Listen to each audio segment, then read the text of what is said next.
I met my ex in high school. Let's call him Justin. I was a sophomore and he was a junior at the time. We went to school in a small town, so we practically grew up together. I developed a big crush on him when I was in middle school. I came from a toxic family and I was sexually abused at a very young age. I think I chased boys starting in middle school as a way to escape my shitty home life. I was the typical wannabe emo kid who liked the bad boys. I grew up with intense anxiety, so I think masculine guys just made me feel safe. Justin made me feel safe. We were practically opposites. I was meek and shy and fragile, whereas he was social, more popular, and not afraid to take the lead. He always picked on me and it would piss me off, but I liked that he would always notice me when I felt invisible towards everyone else. I developed a huge crush on him until we had started to see each other when we were in high school. I needed a ride home after school, and he said he would take me. After that, we had started spending a lot of time together, and it all went downhill from there. He was not a good boyfriend. At first, he basically never gave me any attention and almost avoided me, which made me want his attention even more. I was so scared to be alone that I just put up with it. After a year, I was about to break up with him, and he confessed that he loved me. That was all it took to reel me back in.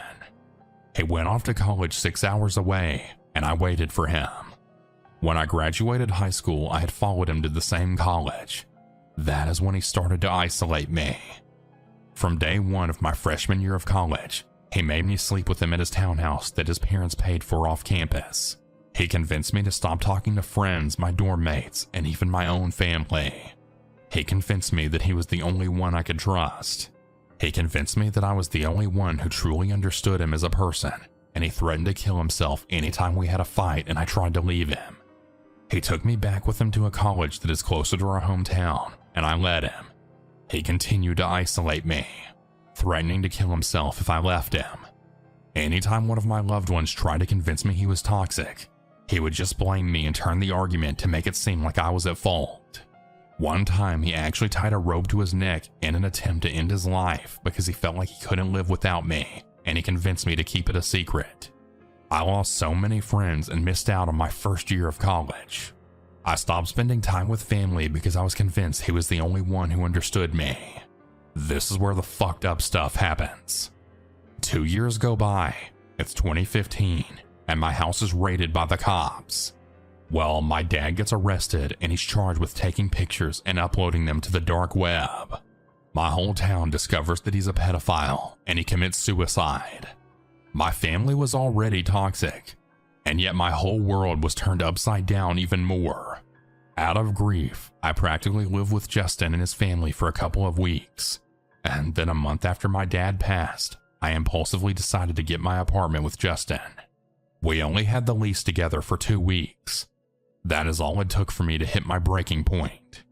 After my dad committed suicide, I just knew that I couldn't live like this anymore. I decided to break up with Justin, and I told his parents and reached out to his friends through Facebook to tell them. His parents met with us and essentially blamed Justin's suicidal tendencies on our relationship.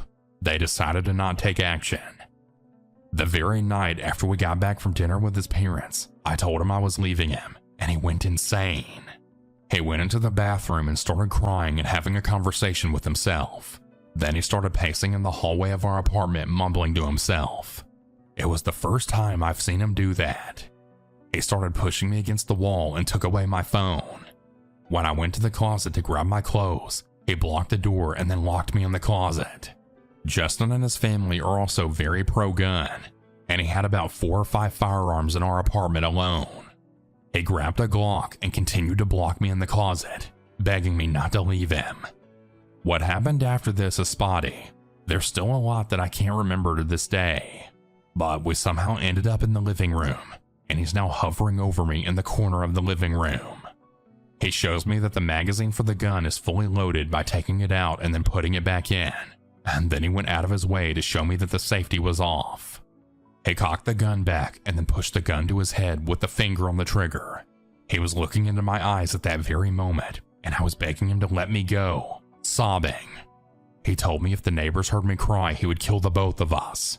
I just rocked back and forth with my hands covering my ears, mentally preparing for the sound of the gun and preparing to have parts of his brain or blood on me. I was preparing myself for the possibility that this might be my last moments alive.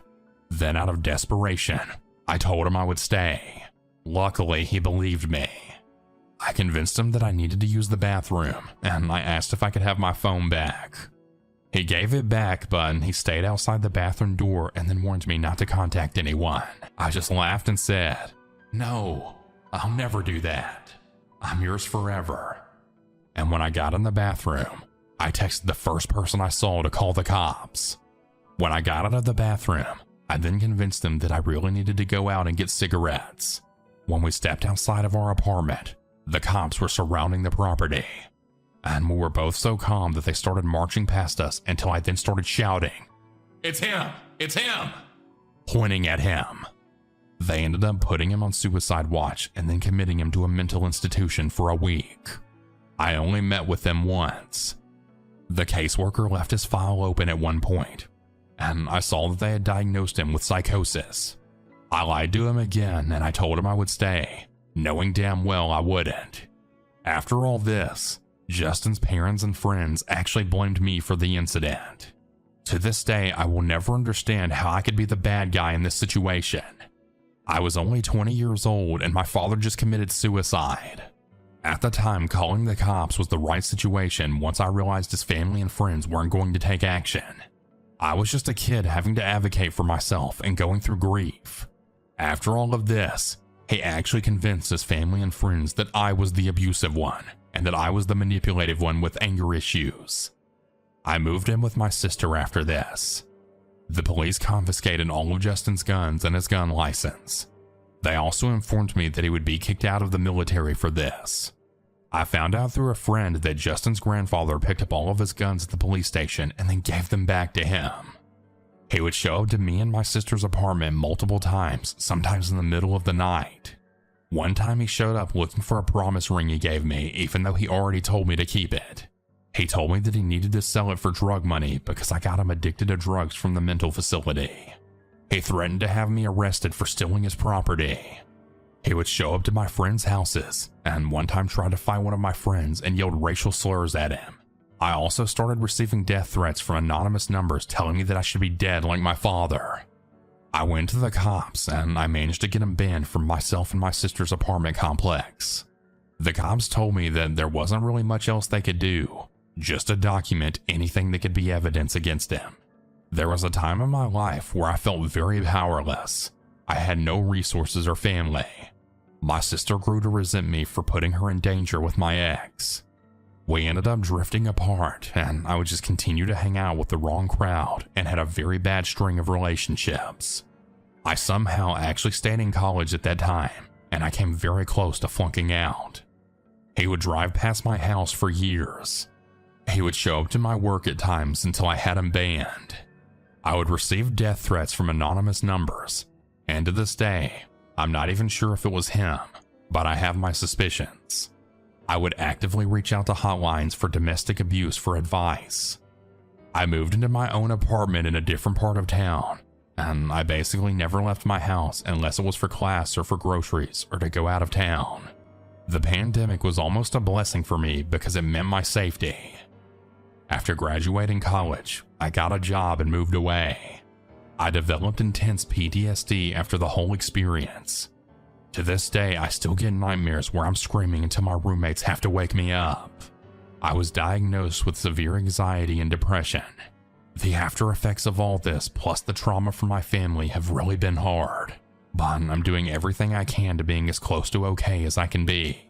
I cleaned up my shit and I got help. I also let go of a lot of toxic people, and I met a lot of great people who were showering me with love and support. The only thing I would like to thank Justin for is that whole experience forced me to come out of my shell and to advocate for myself. If it wasn't for this experience and all the other experiences in my life, I wouldn't be who I am now. I now have a loving boyfriend. I'm not afraid of being alone, and I'm the bravest that I've ever been in my life. I'm now 26 years old, and I know that this will affect me for the rest of my life. But for anyone out there who's listening who's in a similar situation, It is possible to make it out of this and still live a full, happy life. You are worth it. To Justin, I'm not scared of you anymore. I will never be scared of you again. You could kill me tomorrow and you will still never be able to take away the amazing things that I've done with my life or the love that I've developed for myself. I will never be silent. If you ever try to take me down, I will drag you down with me. About 10 years ago, when I was 14 and had just started to realize I was a lesbian, a beautiful girl that I barely knew had asked me out. I was just thrilled to be noticed and have someone want me. So I ignored the fact that I didn't really know her that well, and that she kind of gave off a cold, distant, creepy vibe that was in direct conflict with my own spunky and warm attitude. I figured there was no way she would ever hurt me, especially since she was a woman, and I had never heard of a woman abusing another woman. I know, I was ridiculously naive, and I know that now. A few weeks into the relationship, she started beating me when she didn't get what she wanted, even sometimes doing so right in front of people. No one did anything to stop it. They just politely looked away. She started demanding I have sex with her, even physically forcing me to do so and threatening to kill me if I didn't comply. It took a few months, but my fear of her was finally overridden by a desire to not be the girlfriend of some psychopath, and I dumped her and told my mother, her parents, the police, and everyone who had been around us what she had done. My ex swore she would kill me. Those were the last words she said to me. My parents believed me. Her parents believed me. The police believed me. But I wound up not pressing any charges after realizing how unlikely it was that she would serve any time. However, she got all of our friends. They all sided with her, and I wound up having to change schools over this. Soon after we moved to a different city, I got the help I needed and I felt like a changed person. I moved back to the same city where I met my ex when I started college. It's a huge state university with more than 50,000 students, but I figured I'd probably never see her, and knowing her that it was very unlikely she even went there. She was an actress and a singer, and I figured that she probably had gone to a school known for those kind of things. My college was known for science and infamous for having a very underfunded art program. Well, on the very first day though, I saw her. I felt a cold stare on the back of my neck and turned around, and there she was, 100 feet away from me, staring me down with a blank expression on her face. I glared at her and sneered, trying to show her that I wasn't afraid of her, and she just kept the same cold expression. I turned and walked away at a relaxed pace and tried not to let it ruin my day. But then it started. Everywhere I went, she was 100 feet away. Sometimes she was with some of her friends and they would all just stare at me with the same blank expression. I never engaged them. I never spoke to any of them.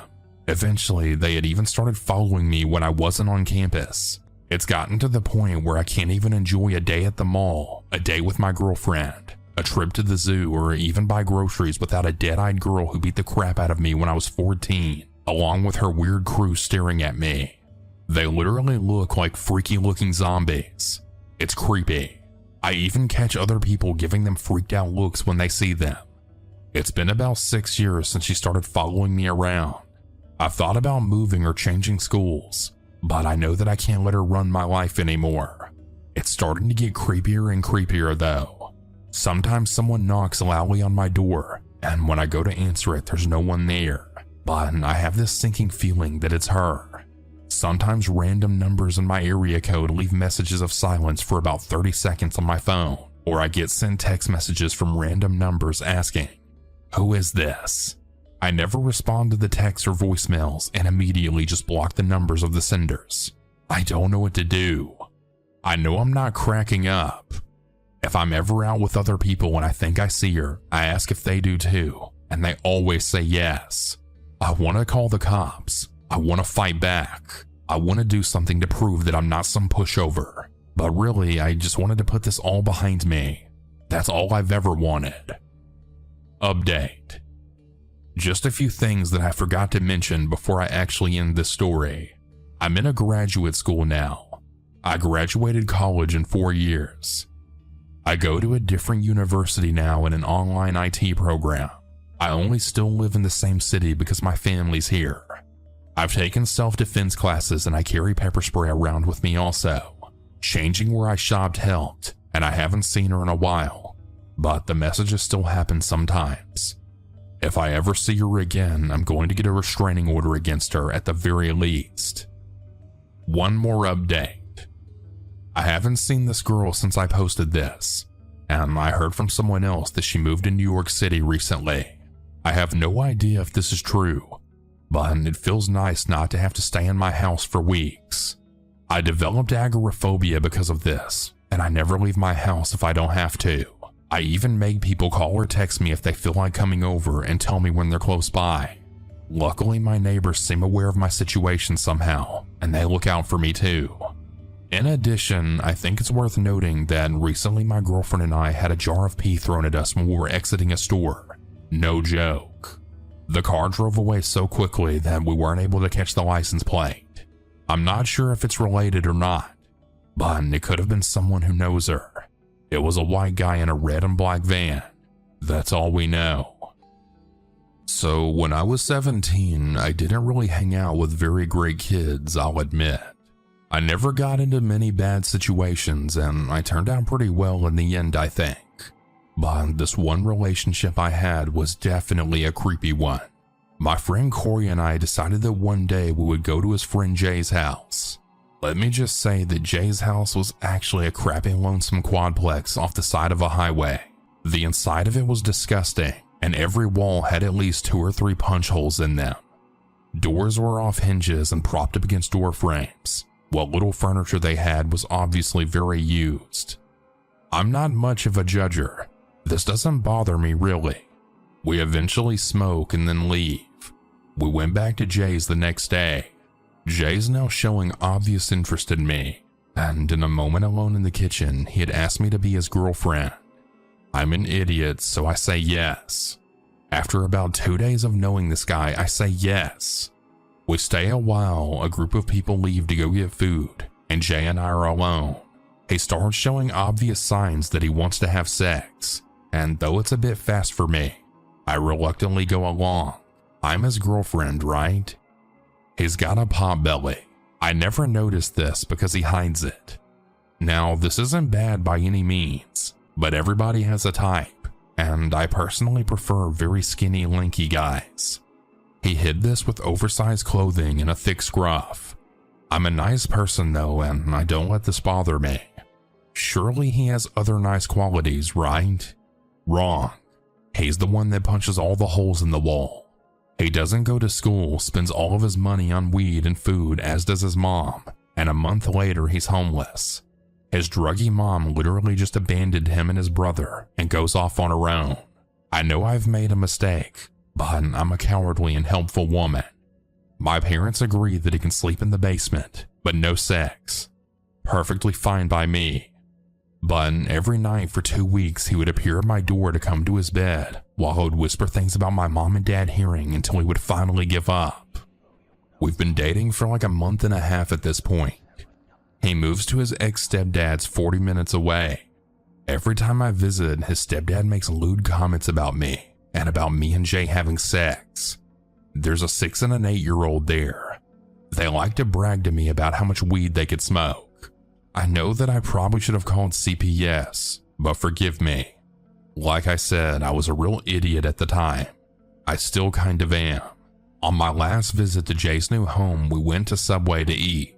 His stepdad asked me what I want, and I just say I'm not hungry. He then says out loud right in front of the Subway guy and the whole rest of the family, "Yeah, she's probably too full from all that dick she's been eating." Both the Subway guy and I just shared a look. An uncomfortable look. I break up with Jay through text and I'm immediately flooded with texts. They range from, "Baby, I love you. Please don't do this," to, "I swear I'm gonna kill you." He sends me pictures of bongs that he bought for me, with money that he gets from selling stolen items, and when I don't respond to the gifts, he starts threatening to kill me again. I stopped responding to them because of my dad's advice. He's now filled in on the situation and he just says to ignore him. I'm literally receiving 300 plus texts a day and around 100 phone calls. This eventually stops after about a week because he starts texting my dad multiple times. My dad flips out on him and suddenly the stepdad's involved. The stepdad is claiming that I owe money for food and gas and stuff. My dad basically tells him to just eat shit. Texts and phone calls continue for around 3 months afterwards. Not in such large amounts, but maybe like 1 or 2 a day. He still tries to add me on Facebook to this day about every 4 months, and it's been like 4 years. That relationship was only 3 months long. I don't know why he was so obsessed with me. I've always liked that I had a special magnet that attracted weird people and situations. So here's yet another story. To this day, I haven't fully figured it out. My husband dated a girl named Emily in high school for a few years. Upon graduation, she decided to go to college out of state and they eventually broke up. Nothing dramatic, just parted ways.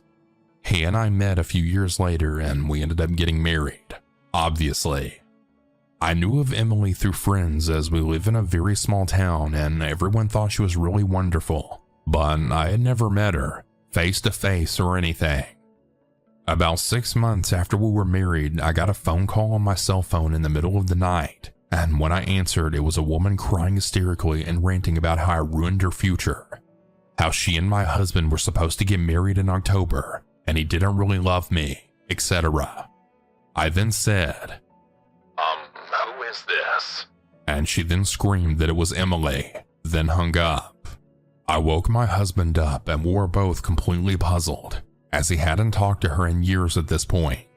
Over the next couple of months, both of us would get random phone calls at random times of this crying woman accusing us of ruining her life. We eventually stopped answering any calls except from known numbers. Around this time, my husband ran into Emily's brother Jason, who was married and lived fairly close to us. They struck up a friendship and we would often go to barbecues, etc. We were friendly acquaintances versus close friends, so we never really brought up the calls from Emily. Jason would occasionally mention things about her graduating from college, starting a physician's assistant program, and getting married, but not going into too much detail. I think he was just respecting our marriage, etc. Every time he mentioned her, my skin would crawl. Then Facebook became popular and I started getting messages from Emily, her full maiden name, a profile picture of her grinning and squinting into the sun. The messages were basically what she was saying on the phone. My husband hated me and I ruined her life and stole her family, etc. When I clicked on the profile, it would have no friends, no posts, just that one picture. So I blocked her. Then she made another one, sent messages, same picture, and same type of profile. I must have blocked about 20 accounts.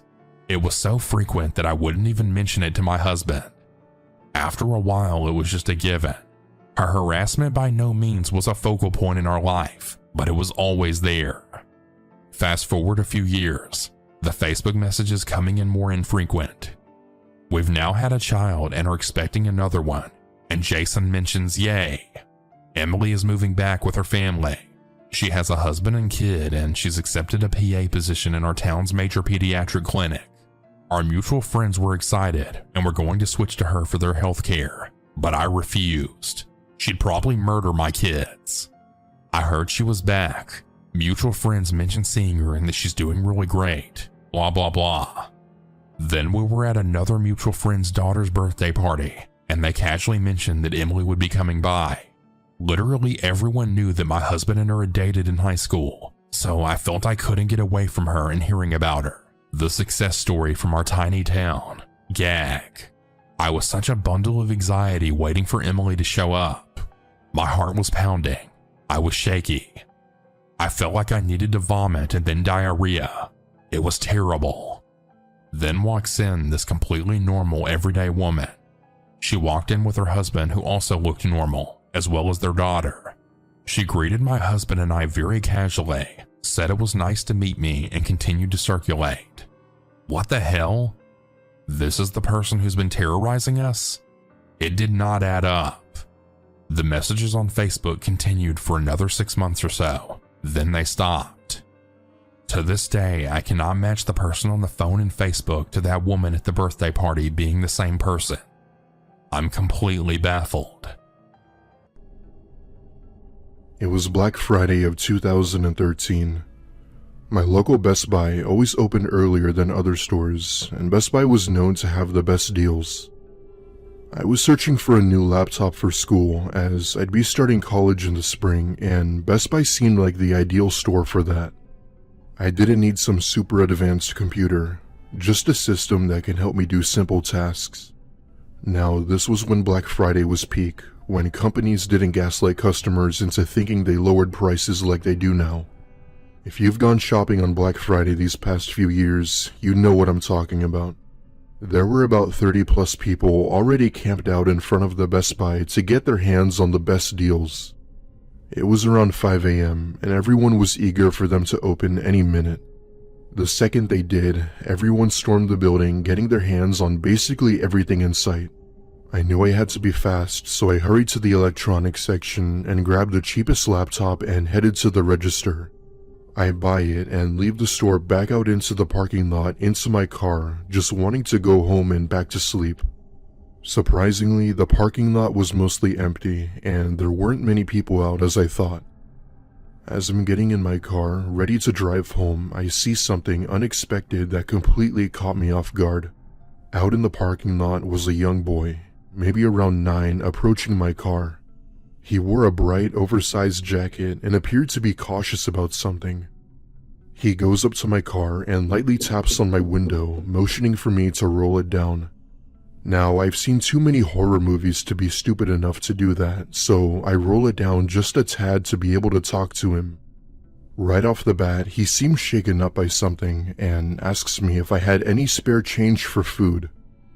Now, I never carry cash on me, and when I do, it's spent very quickly. However, just in case, I checked the glove compartment where I would normally keep change and see I had a $50 bill. Though I wasn't trying to give a kid $50, so I politely said that I didn't have any, but that I'd be happy to buy him food. There was a long pause before he said that it was fine and that he'd ask someone else. It was then when I started to realize that he didn't appear to have anyone with him. No parents, no friends, no relatives, nothing. That's when I glanced past him and saw someone hiding behind one of the cars from a distance. I'm unsure if they saw I had spotted them, but I didn't want to take the chance that they did. After putting 2 and 2 together, I sped out of the parking lot just wanting to get home. I told the kid that I had to go and that I hope things work out for him. Call me cruel or whatever, I was not about to get robbed or whatever sick trap this was. Anyway, I drive home and finally get some rest until the next morning where I told my family about my encounter. I remember them scolding me about how I was incompetent and that I should have called the police right then. Now, I could understand calling the cops, but even if I did, chances are the kid and that other person would both be gone. It's also worth noting that police in this area never actually took anything too seriously unless it was a severe crime. About a month goes by and my family and I are at my godfather's house for Christmas when my mom saw a chilling article from our town. There were reports of 2 children going missing in that area, one of them being the kid I had seen. Turns out, he had been missing for over a year and police had released his photo. Remember when I said police in my city weren't on top of their game? Yeah, well, this is one prime example of that. I had reported my sighting of him to police, but nothing ever became of it. Till this day, I strongly believe that someone had been using him as a decoy to convince people to do shady stuff, and I almost fell for it. It's been over 10 years now, and he was found deceased by a canal just a few months from my encounter. The news said it was the result of natural causes, but I've always wondered about that.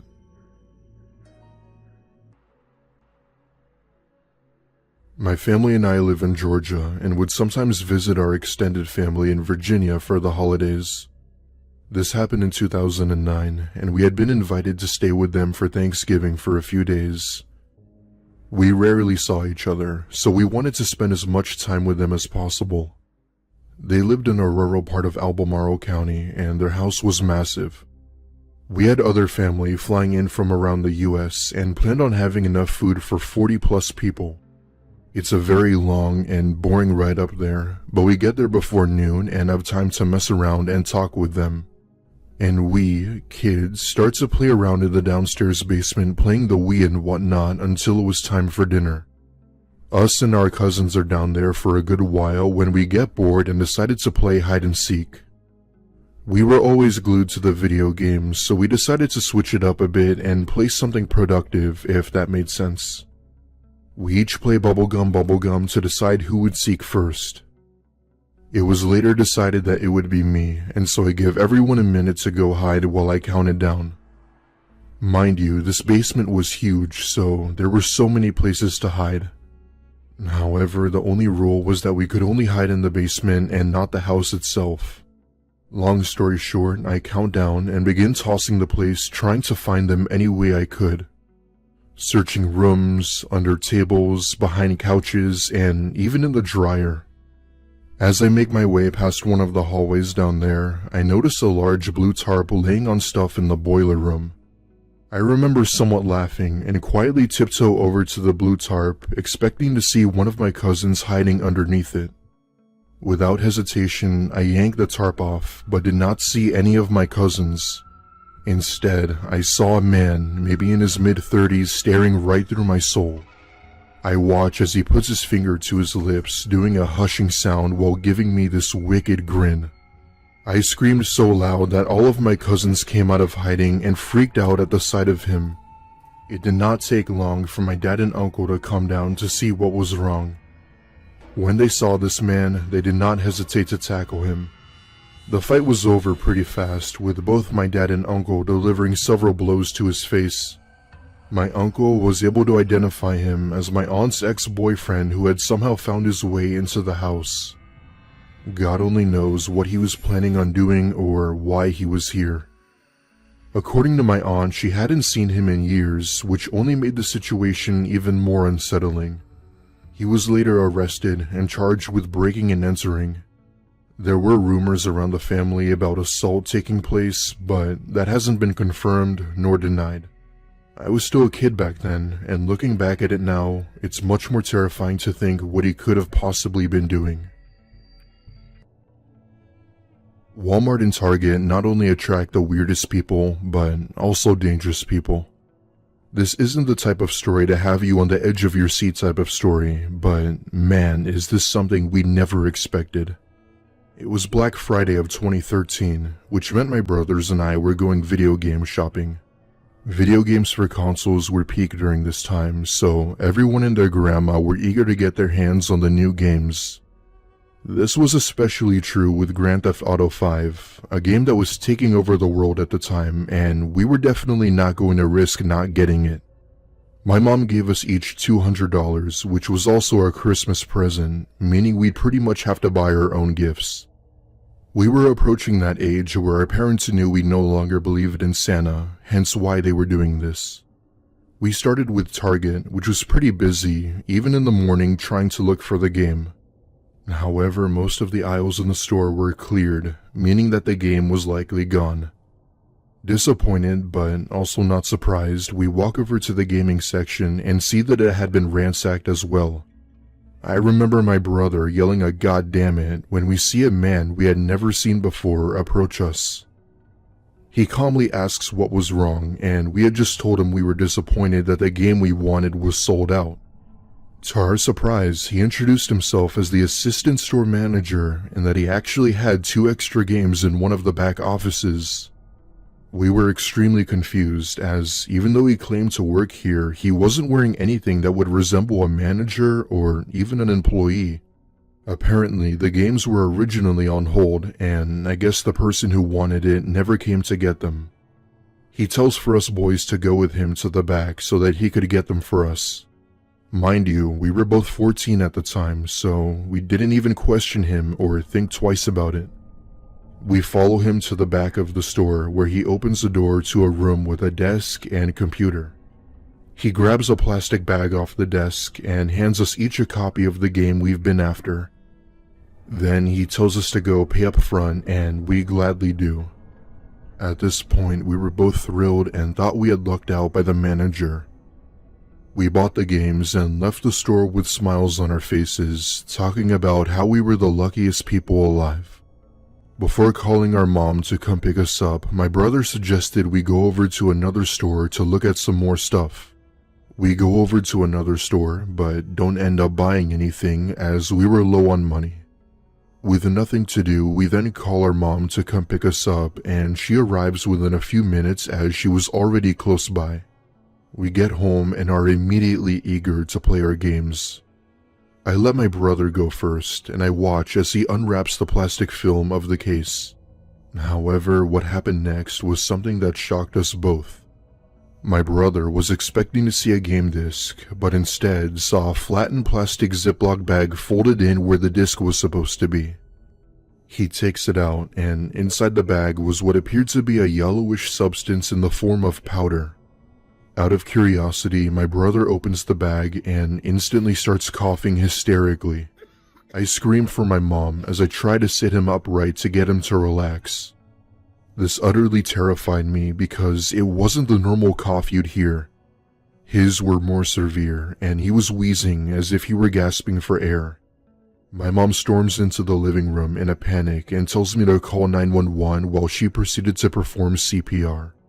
My mom is an RN, so I let her do what she needed to do.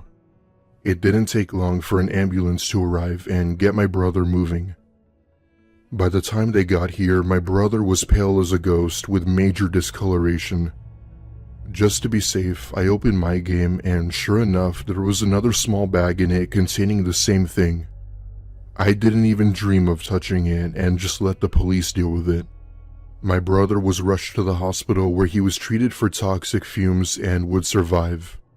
It took a while for him to go back to normal though.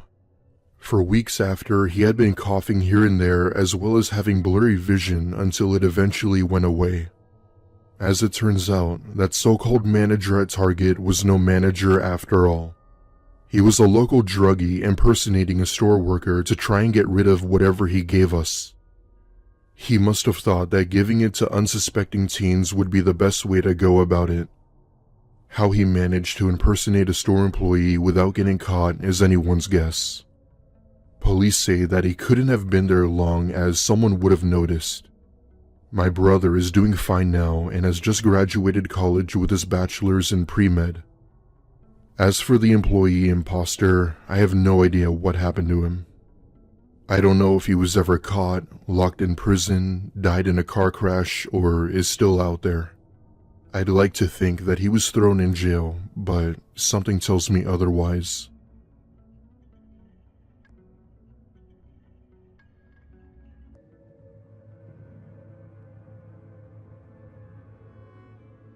Back before my girlfriend Eliza and I started dating, we hung out all the time as good friends. We both obviously didn't have the same feelings for each other back then, but we did enjoy each other's company. This happened around the time where we both started to feel that there was something more to our relationship than friends. It was the winter of 2018, and we both had planned a skiing trip up to Vermont. Vermont had really good slopes, and with us having some experience with skiing, we were up for a challenge. We rented out a hotel room close to the ski resort as it seemed the most convenient for us. We took the gondola ride up to the mountain and had a great time skiing. As much as people don't like the idea of skiing, it was actually really fun if you practiced. That being said, we spent most of the day skiing and having a blast. Apart from the ski resort was a hiking trail and lodge for people who either didn't want to go skiing or if people wanted a break. It was nearing the end of the day, and Eliza suggested we take the hour-long hike around the mountain. Now, this hike was sort of a do-it-at-your-own-risk type of hike, meaning there was no trail guide or anything like that. The only thing we had as a guide was some painted markings around the trees to know where we were going. Even though it was a beginner's hike, it was still really easy to get lost in these woods. Eliza and I started our hike, just enjoying ourselves and whatnot. We're about 20 minutes into the hike when she has the urge to pee. It wouldn't be for another 50 minutes or so before we reached an actual bathroom, so she said she'd go into the woods and that she'd be back. I watch as she walks off the path and into the woods before disappearing behind a large tree. She went pretty far off, but I thought she just needed extra privacy, especially us being on our first trip together. However, as the minutes passed, she never returned to the path and I didn't even see her. I then thought to myself, what could she possibly be doing that's taking her so long? I thought. At this point, she had been gone for a good 10 minutes, and that's when I started to get worried. I step out of the trail and follow her footpath to try and find out where she went. Thank God I see her standing by a small clearing with her phone out. Then she motions for me to go to her. When I walk up to her, I see what she stopped for. In this small clearing was what I could only describe as huge bones. Maybe bear, maybe horse, I don't know. The majority of the bones were organized in circles, and even some formed into a teepee of sorts. There were also some smaller bones hanging from trees by some string. I asked Eliza what the hell this was. As expected, she didn't know, and we began to wonder if the resort knew about this. There was also what appeared to be a half-formed humanoid snowman type sculpture next to the bones, indicating that someone had recently been here. All of a sudden, we both began to get a strange feeling that we were being watched, and we got out of there ASAP. We were not going to stick around to find out who or what made this, as it didn't strike me as anything good. We told the resort, but we never heard anything back from them after our trip. In the off chance that the bones were fake, it could have very well been someone easily pranking us. However, I'm not sure if I believe that. We're now a couple and plan on getting married soon, but we'll always have this story to share. In 2011, I moved to a college in Colorado during the winter for my master's degree in psychology. The school had a really good program, and a master's was mandatory for my career. My financial aid covered housing, and I had a single dorm that sat right on the edge of campus. Most of my classmates were nice, and my professors were some of the best, especially at an Ivy League school. Mid-semester, I had my midterm coming up and had a lot of homework to do. Living in a one-bedroom dorm with basically no friends, I decided that I'd take a walk to the woods beside the dorms. It was nicknamed Jordan's Forest. I still don't know who Jordan was or why it was called that, but a lot of students would commonly go there to smoke and stuff. I was never into that and hoped for a moment to myself with nobody around. So anyway, there I am, heading down the trail, keeping to myself when I decide to sit down by the old fountain hidden deeper into the woods. Apparently the fountain used to belong to a fraternity at one point. However, I guess they haven't used it in a while, as the fountain was hanging by a thread and appeared to have been unkept for years. As I'm sitting by the fountain, just reflecting on life, I hear footsteps in the snow from behind me. I turn around, and standing there is a man with a jacket and hat on. He gives me a friendly gesture as a way to say hello, and me, being the shy person I was, gave him a quick smile. He then comes up to me and introduced himself as Doug. As I said, I wanted to be alone with myself at the moment, and having someone else nearby really killed the mood.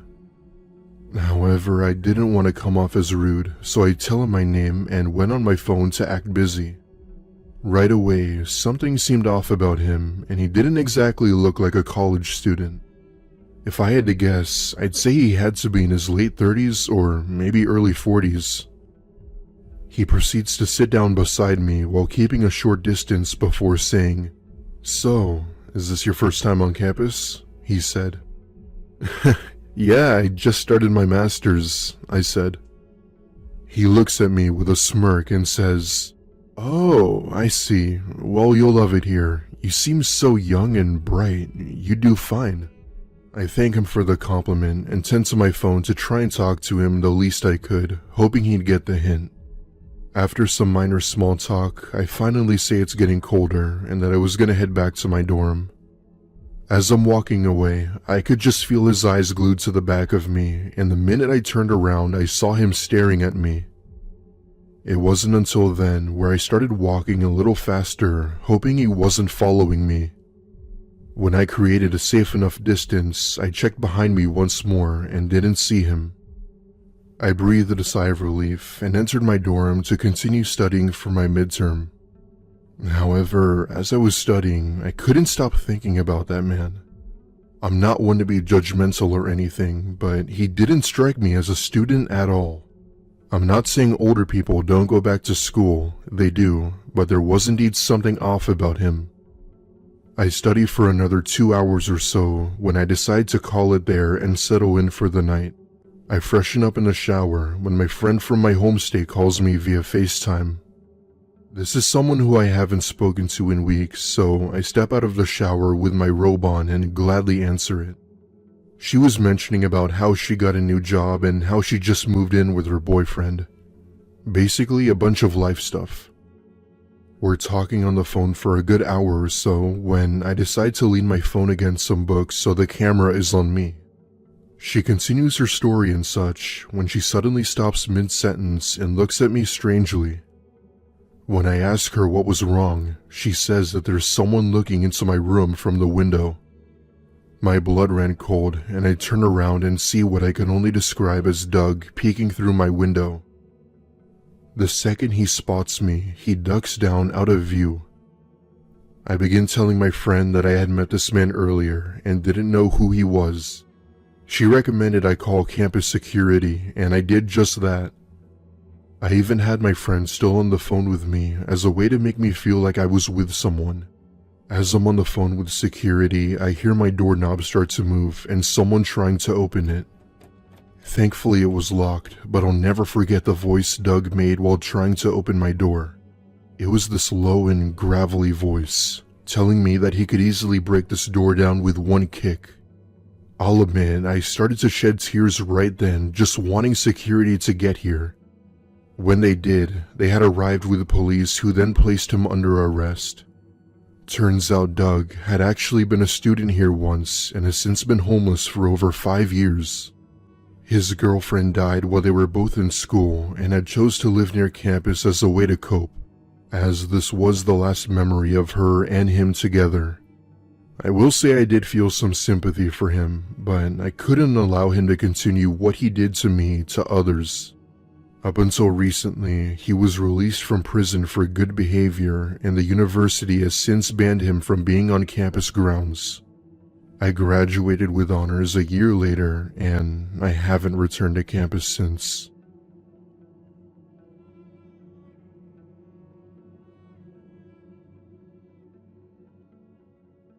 When I was about 4, this was in 1997, my mum and brothers went to a water park on a weekend during the summer. The park was set up so that you would walk through the entrance and run directly into a food court with the little information or map station there. To the left was inside an arcade area with a roller coaster, a little one, directly outside of it, and behind the arcade building was an enormous wave pool. To the right of the entrance was the kiddie park, and then behind the kiddie park was a lazy river and all the water slides with it. Since my brothers were older and they wanted to ride the big slides, my mum and me split from them to head to the kiddie park. I remember playing for a little while, making some friends with some of the kids, when this one little boy asked me if I wanted to go to the wave pool. Since I was little, my mum told me that I was not allowed to go to the wave pool, at least without an adult, so I told him that I couldn't.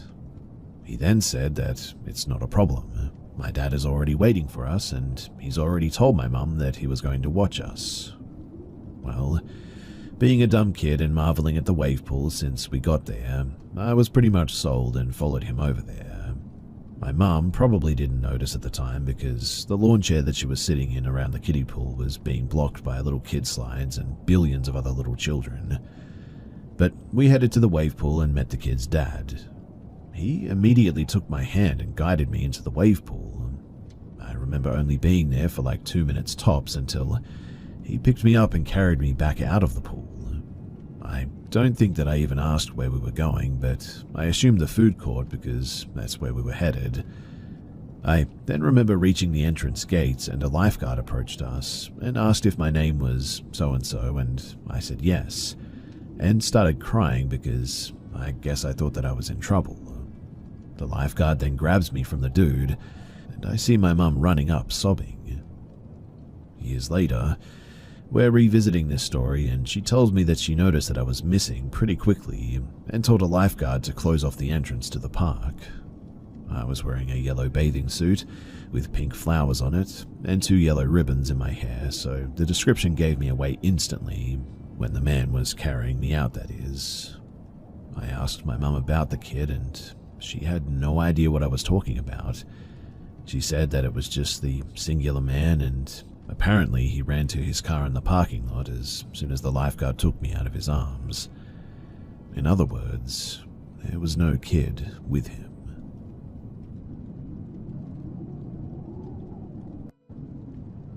One night, while I was about 17 or maybe 18, I was living in this old Victorian home on the top floor. I lived alone. You could afford to live alone back then. And it was a creepy place. I loved the upstairs. It was very nicely done, and it was only $279 a month, close to the downtown of the city that I was living in. Now, one night, I was unexpectedly in for the evening. I had a full-time job, a part-time job as well, and a very active social life, so being home alone was pretty rare for me. It was raining very hard that day, and I remember looking outside and watching the puddles get bigger and bigger. I went to bed quite early. Suddenly, though, I woke up abruptly after what felt like I had been sleeping for a long time. It was completely dark, almost pitch black in my bedroom. There was just a bit of light in the corner of my room from the streetlight outside.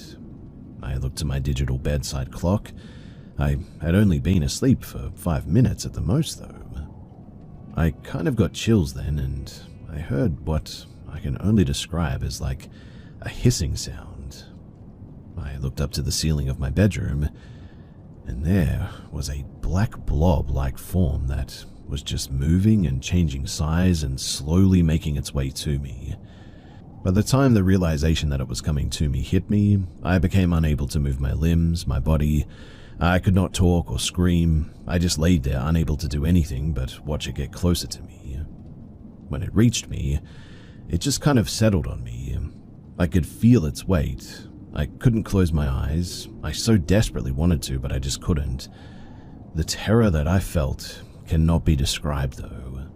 The evil that I felt from this form was immense, and I have not felt anything like this, that kind of evil, in my life ever. After what seemed like hours, though, suddenly it was gone. My room got brighter and I was able to move again. I checked my clock, but again, only 5 minutes had passed. This experience happened 2 more times while I was living in that old Victorian house. I later learned, though, through research at the library, that I had apparently been visited by an incubus. When I returned to the city that I grew up in and lived in that house, I drive by it. It's still standing, and I don't know if it's divided up into 3 separate apartments now, but it's a lot more run down, that's for sure. A lot of strange things would happen in those rooms. Things would go missing, and I'd find them in very odd places. And as far as I'm concerned, that house, it's definitely haunted.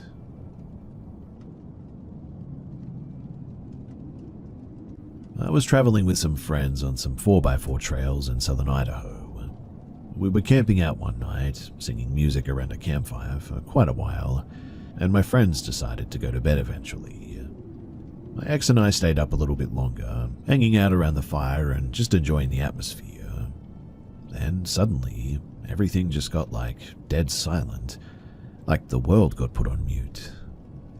I'm no stranger to this phenomenon. It generally happens when there's a predator nearby, and being in bear country, I had my bear spray on me, so I wasn't too worried.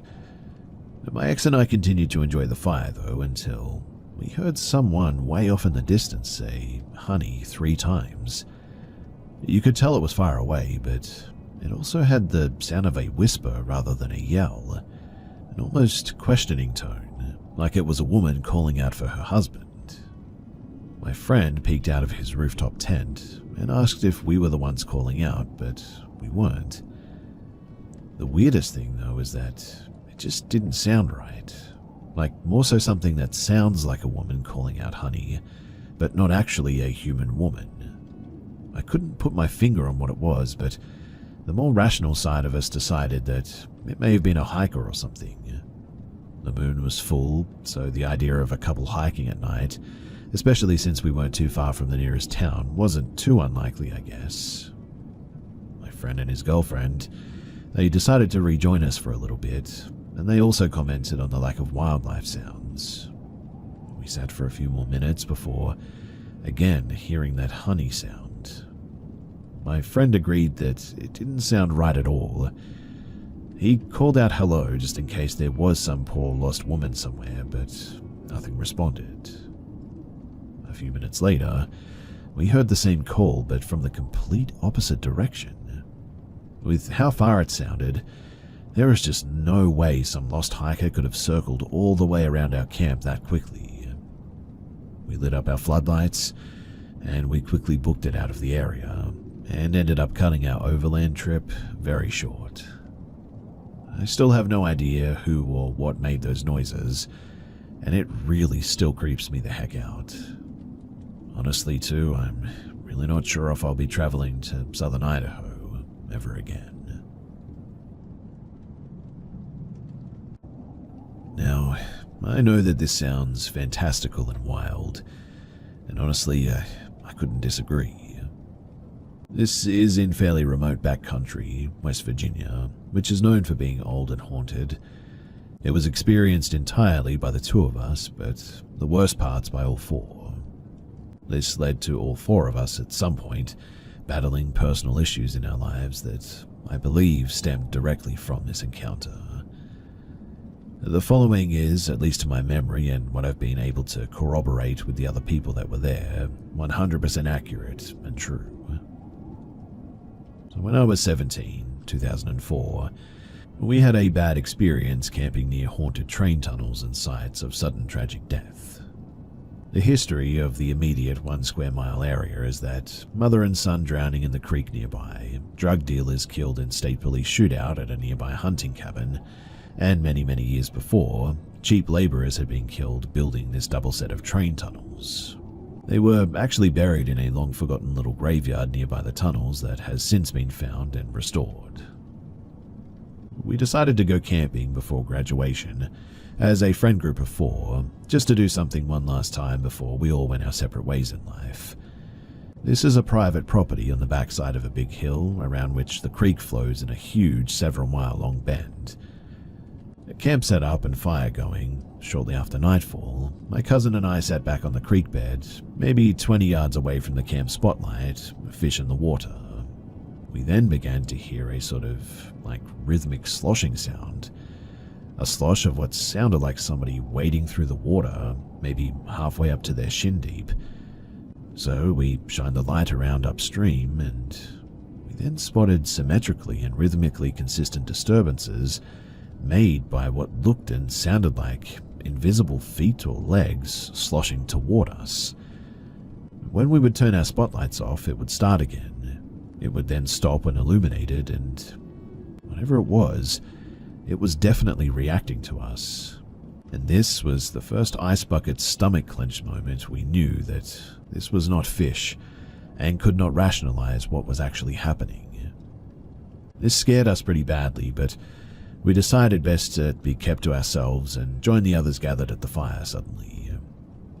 As we made our way back, we heard the sloshing make its way to where we were on the bank and the noise stopped. Given the speed that we witnessed it moving and how far it was from us when we were watching it, it must have sped up to make it to the bank that we were on in the amount of time that it took us to get to the camp. Others at the camp heard it as well and figured that we'd either gotten in or somehow riled up some fish, but we just played it off in the end. And as crazy as it sounded and looked like an invisible person wading towards us through the water. After the noise ended at the creek bank, we then all saw the tall grass disturbed as something that we couldn't see ran around the foliage perimeter of our circularly cleared campsite. Now, this could have been an animal, I admit, but whatever it was fast. We then began to hear what sounded like a man talking to us, as in speaking into the ear of each person, the left ear if that matters. At first it sounded like garble really, but after maybe 15 to 20 seconds, we could make out the words saying we shouldn't be there and we needed to leave, before finally addressing us directly and saying slightly more forcefully, "You need to leave." Obviously, as you can imagine, this was absolutely terrifying, and at first we thought that it was a person or group of people out there walking up on our camp and that it was dangerous. We were all frozen with fear though, but then adrenaline suddenly hit. As we freaked out and started to run to our ATV, all four of us saw what we all described as a tall black shadow man wearing what looked like a hat, relaxing against the front of our ATV. It straightened up when we saw it, and it saw us allegedly, and it just sort of hung there staring at us for a few seconds. No feet, the legs ended in sort of wavy lines like looking above the fire at the heat waves. It stood out against the dark night behind it though, and it was definitely there. The girl screamed, which broke our fear freeze, and it zipped like the Flash back towards the train tunnels people had died in. Interestingly, when we went to start the ATV, it sort of turned over sluggishly as if the battery had been slightly drained, despite working fine not long before when we rode it down. This entire event happened over the course of, I don't know, I want to say maybe 5 to 10 minutes, and within an hour of the sun going down. After putting our story out there, I received a lot of feedback from people as well who have also had bad encounters in this area over many years. Even a guy I worked with who didn't know that we knew this area told me that my uncle had hired him to trap in that area, and it was the only place that he didn't check traps alone at night.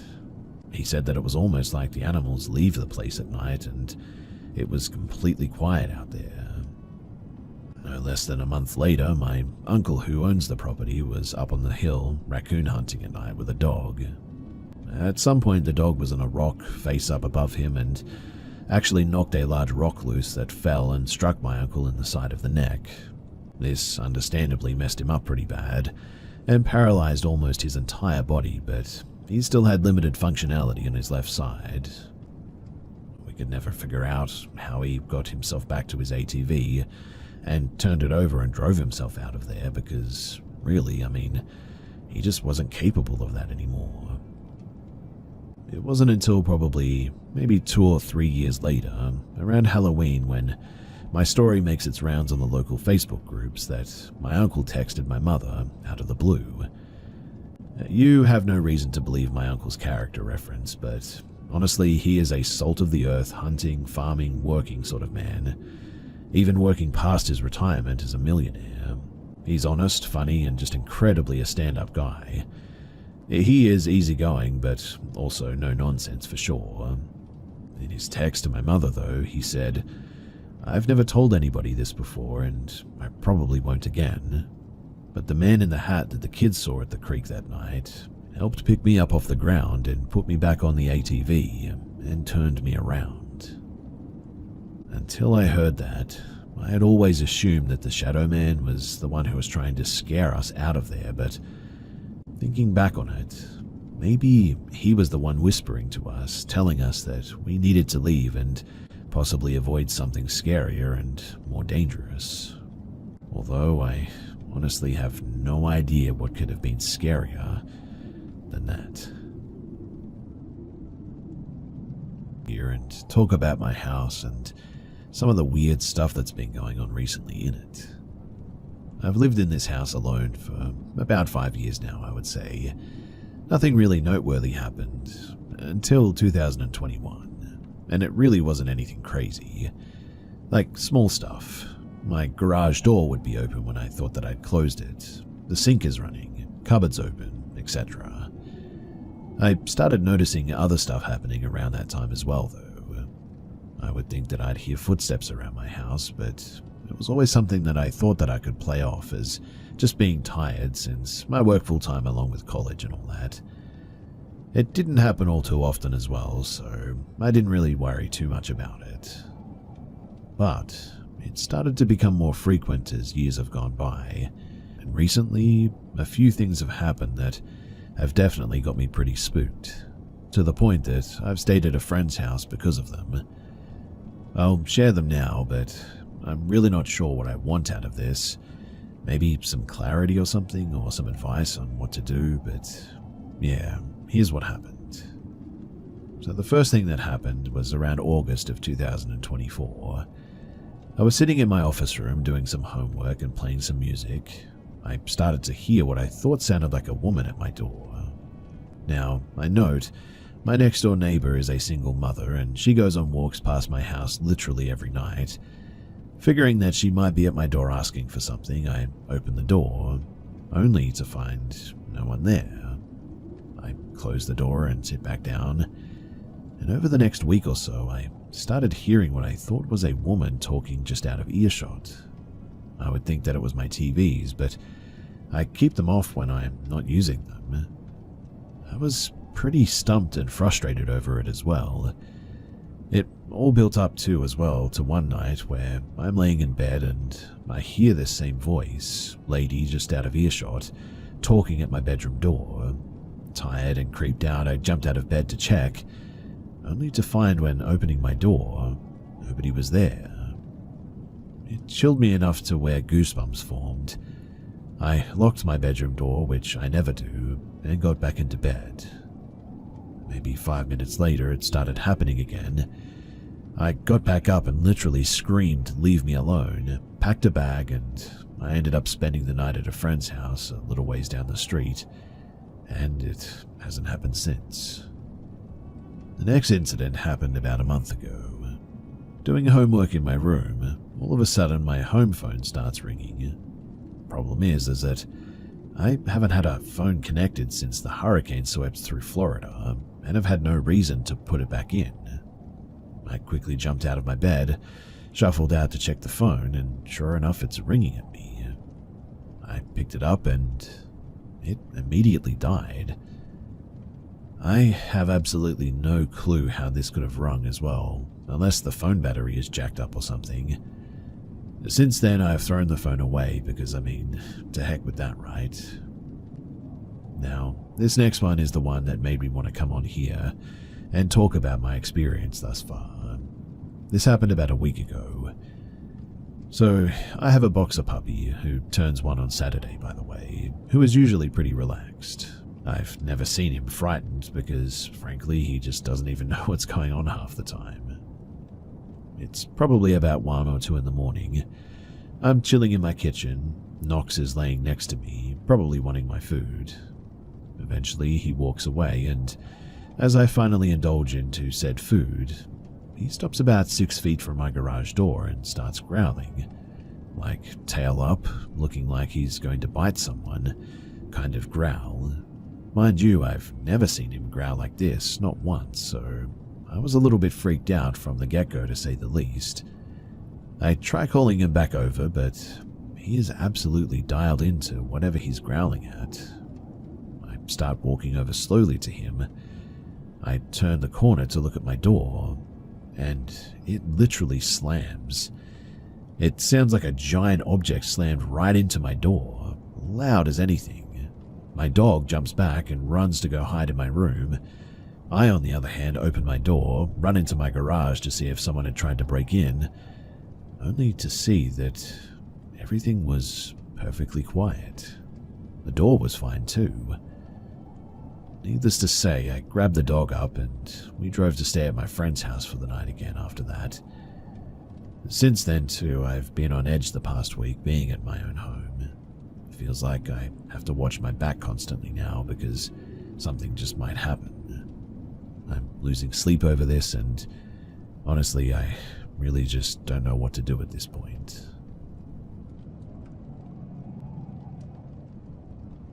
At 13, I used to think my sister Patricia was perfect.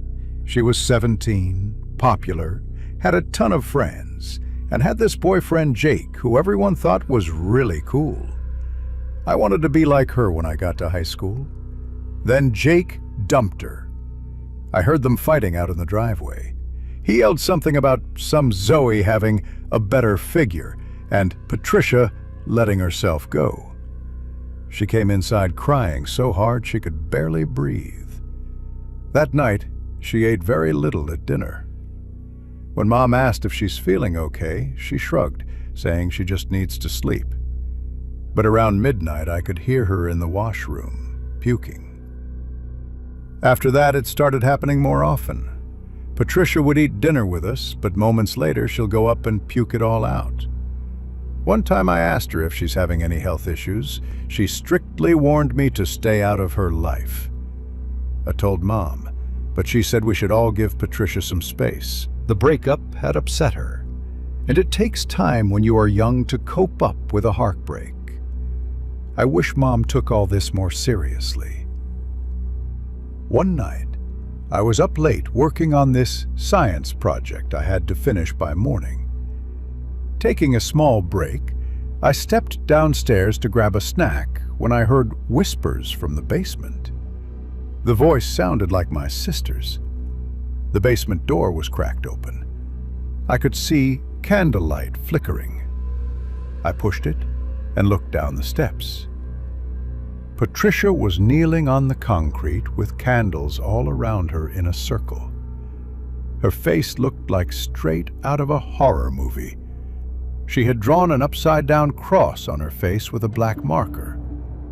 There were weird symbols on the wall, drawn in what looked like red paint. A white bowl sat in front of her. She was eating raw meat from it. I could tell because it was shiny and wet in the candlelight, and her hands were covered in blood. "Patricia?" I whispered, horrified. Slowly she turned her head and looked at me. Her eyes were sunken way back in her skull, with these dark circles underneath. Her cheeks were hollow, and she'd gotten so skinny she didn't even look like Patricia anymore. "Matthew," she smiled, flashing the red-stained teeth. "You shouldn't be here." "What are you doing?" "What is that?" "I'm making myself perfect." She looked back at the bowl. "Fixing what's wrong with me." "What? That's raw meat. Have you totally lost it? Raw meat changes your body faster than anything else. I found these people online who only eat this, and their bodies transform in weeks." She picked up another piece and started chewing loudly. Blood dripped down her wrist. I ran back upstairs, shook Mom and Dad awake and told them everything. They went down to the basement, and I heard yelling.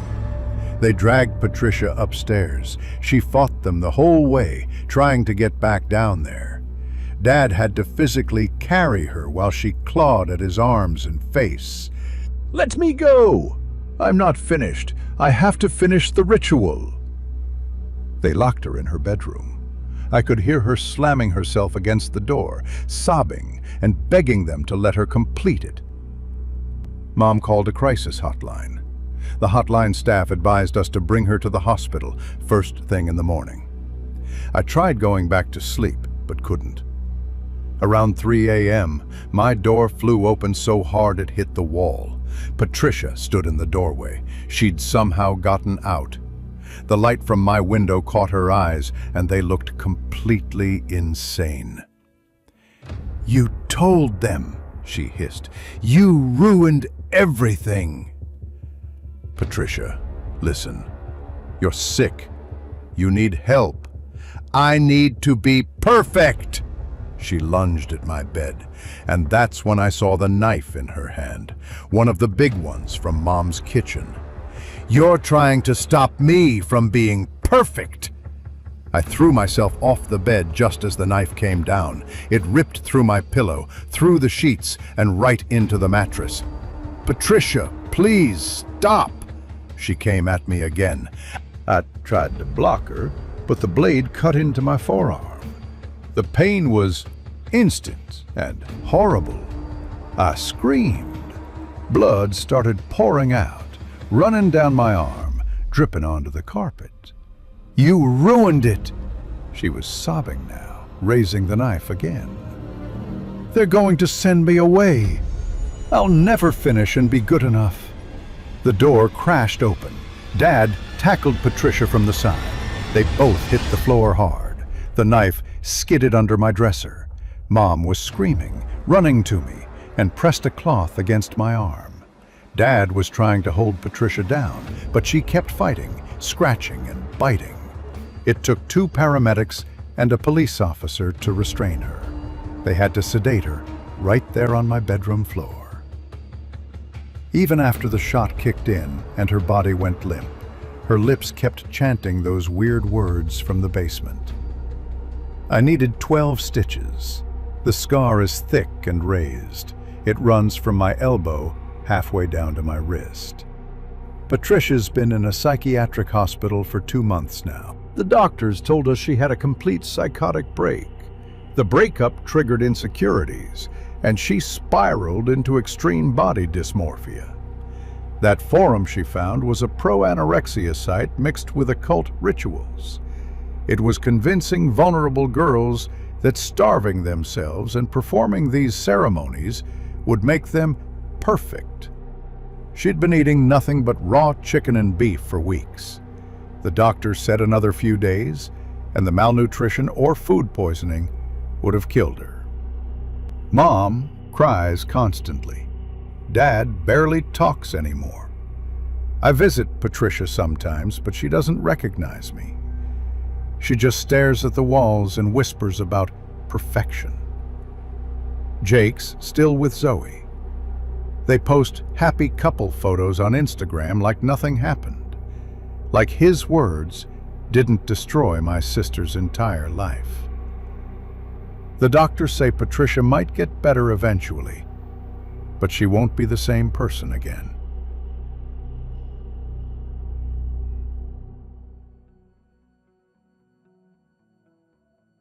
I'd struggled with my weight my whole life. So when I saw an ad for Peak Performance Gym promising life-changing transformations in 90 days, I signed up instantly. The gym was small, tucked in a strip mall between a nail salon and a pizza place. Nothing fancy, but it was cheap and close to my apartment. That's where I met Mark, my trainer. He was tall, fit, and had an easy vibe. During our first session, he spent an hour asking about my goals, habits, and schedules. "You're going to do great, Lila," he said, hand on my shoulder. "You showed up, and that's what matters." It felt nice having someone believe in me. The training started normal. Mark pushed me hard, but knew when to back off. He'd text every morning with motivation and meal plan reminders. Then he started checking in during the day, asking how I felt, if I'd eaten enough protein, and if I was drinking water. "You're doing amazing," his texts would say.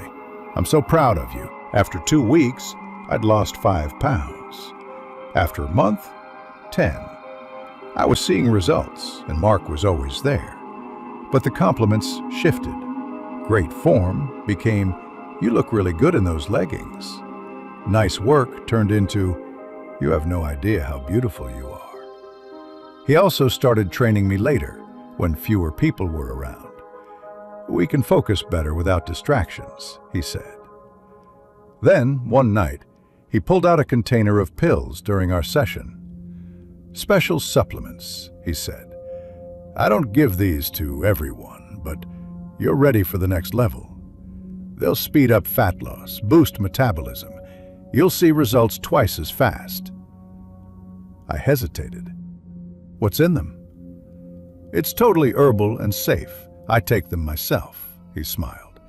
"Trust me, Lila. When have I steered you wrong?"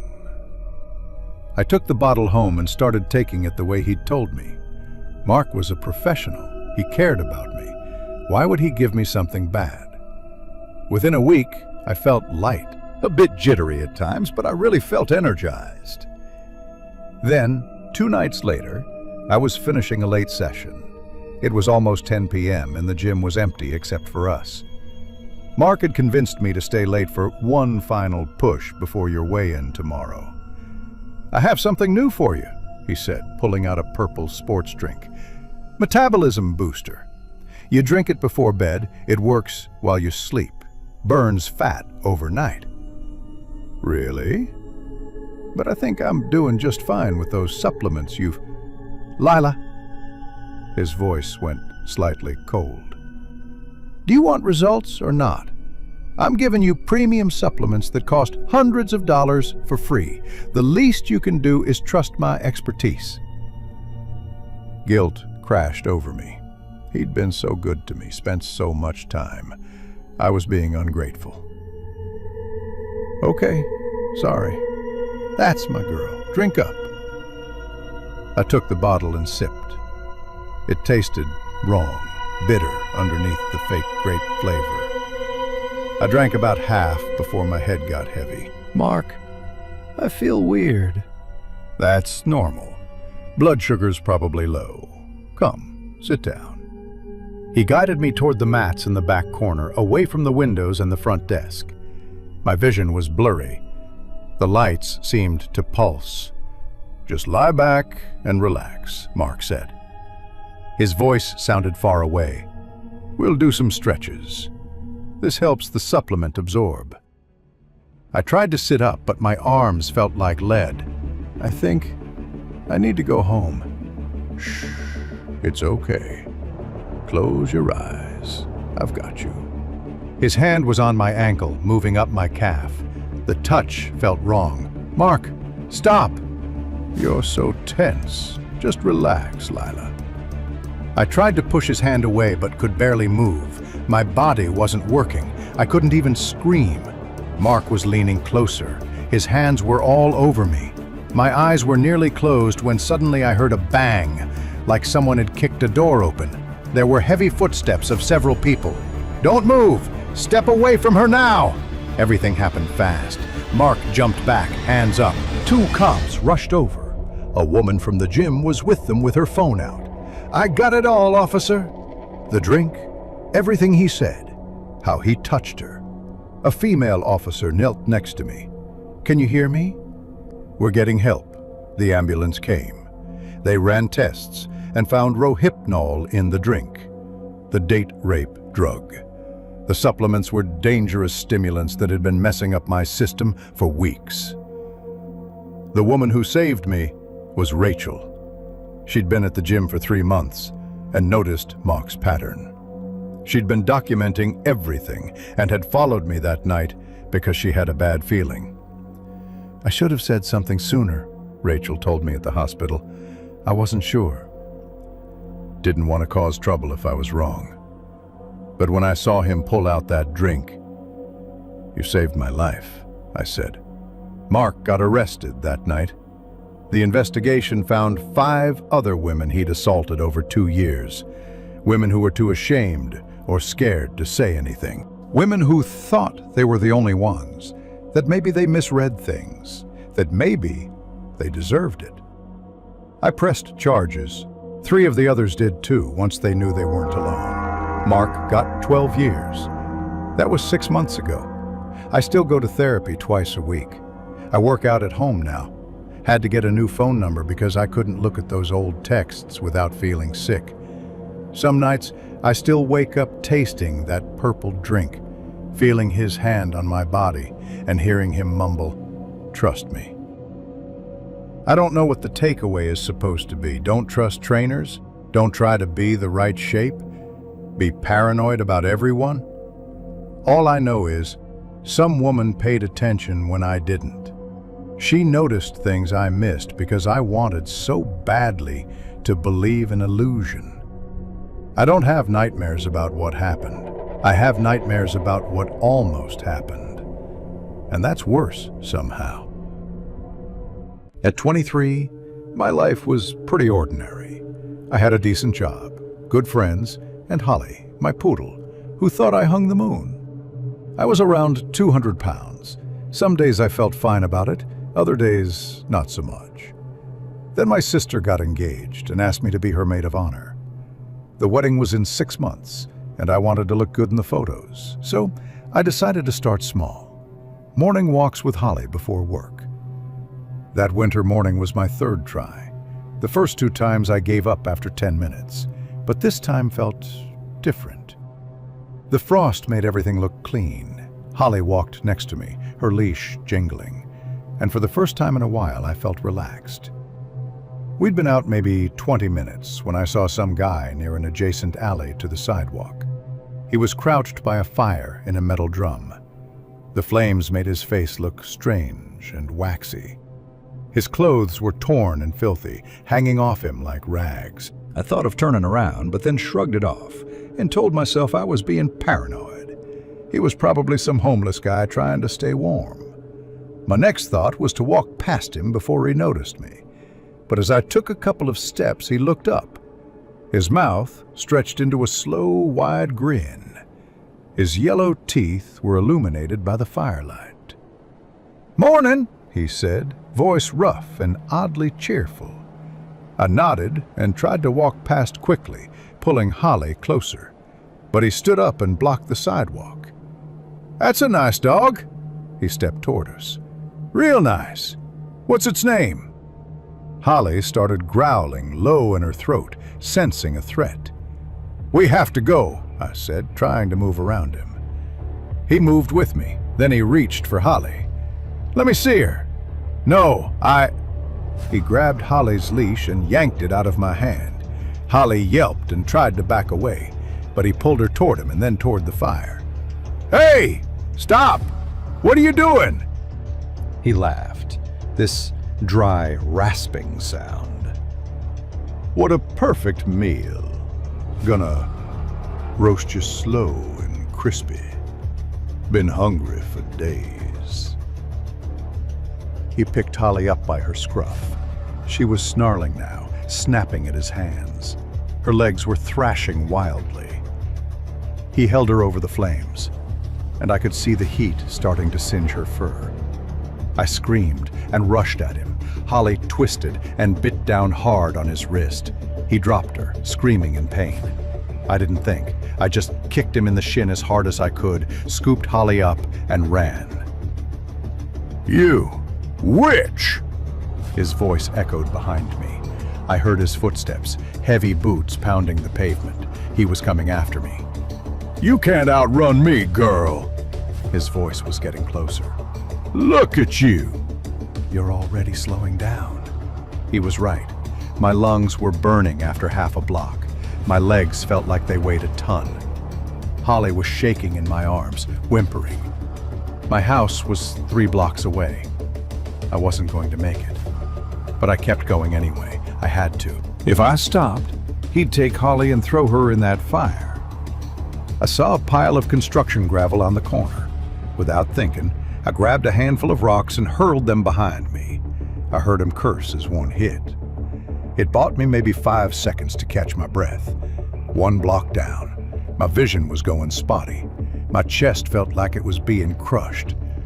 But Holly's heartbeat was pounding against my ribs, and I forced my legs to keep moving. I grabbed more rocks at the next corner, threw them wild, and heard him stumble. "Come back here!" His voice was farther away now, out of breath too. I was 2 blocks down. Sweat was pouring down my face. My lungs felt like they were on fire. Every breath was a fight. I was nearly sobbing. Then I saw my building. Relief hit me so hard I almost stumbled. My hands shook so badly I almost dropped my keys. But I got the door open, stumbled inside, and slammed it shut. My legs gave out, and I collapsed against it with Holly still in my arms. Through the window, I saw him stop halfway down the block. He stood there for a couple of minutes before he turned and walked away, laughing and skipping like it had all been some sick game. I sat on my floor for an hour holding Holly and crying. Called the cops, but they said without injuries or a better description they couldn't do much. They told me to be careful walking alone. That should have ended it. Should have sent me straight back to hiding in my apartment. But I couldn't stop thinking about it. That guy was right. I was slow. I struggled. But I still outran him when it mattered most. And I realized something that morning. I didn't need to lose weight to look good in wedding photos. I needed to be strong enough to protect myself and those who mattered. So I kept walking. I also joined a kickboxing basics class at the gym near my work. It's brutal. I pant after 5 minutes. Sometimes I get so dizzy I have to sit down. Once, I actually passed out during warm-ups and woke up to the instructor fanning me with a towel. But you know what? I'd rather pass out in a gym surrounded by people than on a street where some psycho can grab my dog or do worse to me. I carry pepper spray too, just in case, and take different routes. I'm learning how to throw a proper punch and how to use my weight as an advantage instead of a weakness. My sister's wedding is in 2 weeks. My transformation ain't miraculous. I probably won't look that different in the photos, but I can run 3 blocks without stopping now. I can throw a decent hook. I can defend myself. And yeah, I still have bad days. Days when I'm exhausted and sore and wondering why I'm putting myself through this. But then I look at Holly, alive and safe, curled up on my couch, and I remember that my body worked when I wanted it to. It saved something I love.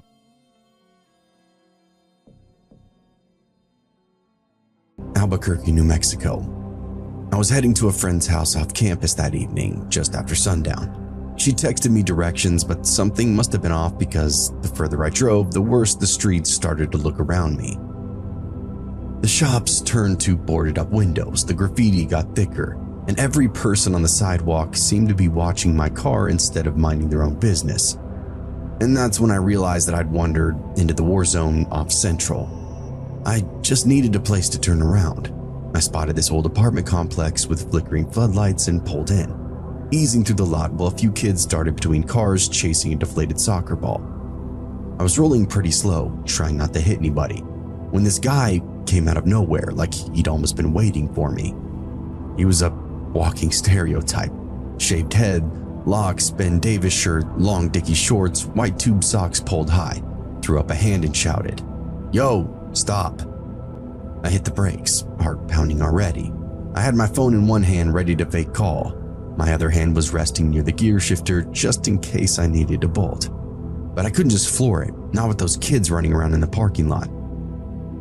Jogging up to my window, grinning wide but not friendly. "Yo, roll down the window, man." Against all of my good judgment, I cracked it. "What's up?" I asked. "You got any coke?" he asked me. I blinked. Only if it's Mexican coke," I said, trying to sound casual, praying he'd laugh and just move on. He did, in a sudden outburst that showed his gold teeth. "Shit, man, can I get a lift down to the store for some smokes? You mind?" Every instinct inside me told me no, but something about his tone, half joking, half daring me, made me hesitate. Maybe I didn't want to offend him, maybe I was scared. Either way, I said, "Yeah, sure, hop in." He slid into the passenger seat, noticed the music right away. "Hey, that's Tribe Called Quest." "Yeah," I said back. He slapped the dashboard. "Man, I've seen them 3 times back in Cali. Q-Tip, that dude's a legend." Did help a little bit. Talking about music humanized him, and for a minute I started to think maybe I was overreacting. The gas station was only a few blocks away, but the drive felt like it took forever. He kept shifting around in the seat beside me, scratching his leg, glancing in the side mirror like he was expecting somebody to be following us. He told me his name was Danny, but didn't offer a last name. Said he used to run with some boys out in LA and moved here just to chill, whatever that meant. We pulled up to the Circle K and he told me to keep the engine running. "I'll be quick, man, don't trip." He went inside and I sat there sweating bullets, watching him through the glass doors. He was talking to the clerk and pointing at something, then pacing near the back. After a few minutes, he disappeared behind an aisle, and I began counting the seconds, debating on whether or not to leave. Then suddenly the doors slam open, and he comes sprinting out with 2 paper bags clutched directly to his chest. "Go! Go, man, go! They're calling the cops!" He yelled at me, diving into the passenger seat. I didn't really think about it, I just hit the gas. My heart felt like it was going to explode. I could hear sirens somewhere off in the distance, rapidly closing in. He was laughing like it was the funniest thing in the world. Yo, you should have seen your face. I shot him a look, white-knuckled on the steering wheel. Did you just rob that place? Nah, man, he said between laughs. I'm just messing with you. Relax, damn. I didn't know really whether to believe him, but we were already pulling back into the apartment lot. He told me to stop near that same corner that I picked him up at. Hey, he said, suddenly calm, almost thankful. I don't blame you for being nervous around me. You're actually a pretty good dude for stopping. He dug into one of the bags and handed me a pack of Funyuns and a glass bottle of Mexican Coke, then reached into his pocket, pulled out a small dime bag, and tossed it into my lap. Oh, to thank you, he said, opening up the door. He gives me a nod, then walks off toward the shadows between two buildings. I sat there for a long moment, engine still idling, staring at that dime bag in my lap in complete disbelief. To this day, I'll fully admit that was some of the best weed I've ever smoked. Not the worst wrong turn I've taken either, but it was one that taught me just how thin that line is between danger and chance. You really never know who's walking up to your window until it's too late. My name is Rich, and my fiance's name is Joanne, who, for this story, I'm gonna call Joe, who also comes with me on nearly every long-distance trip that I take. We run a towing and automotive transport company out of New York State, specializing in exotic and luxury vehicles. It's not uncommon for us to haul a six-figure car across the country, but on this particular trip, it's, well, one I'm never gonna forget. It was early May 2025. We had just delivered a Lamborghini down to northern Florida.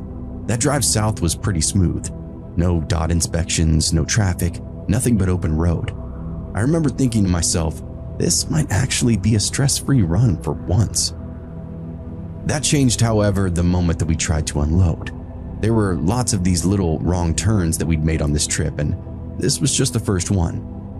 My truck, brand new, top of the line, computer-controlled everything, suddenly threw an electrical fault mid-unload. The PTO light went out, the hydraulics cut off, and the whole system just died. Luckily, I'd gotten the Lambo off safely, but the truck was half dead. The builder back in South Carolina told me, "Bring it here and we'll get you first thing tomorrow morning." So we fueled up, grabbed a couple of energy drinks, and hit the road north. It was 9:45 p.m. when we pulled into a gas station just outside of Jacksonville. While I filled the tank, Joe ran inside for some snacks and drinks, which is an absolute must. That's when I noticed it, this black Chevy Impala, older model, maybe 2010 with tinted windows, parked across the lot, engine idling. When I fired up my truck, their lights turned on too.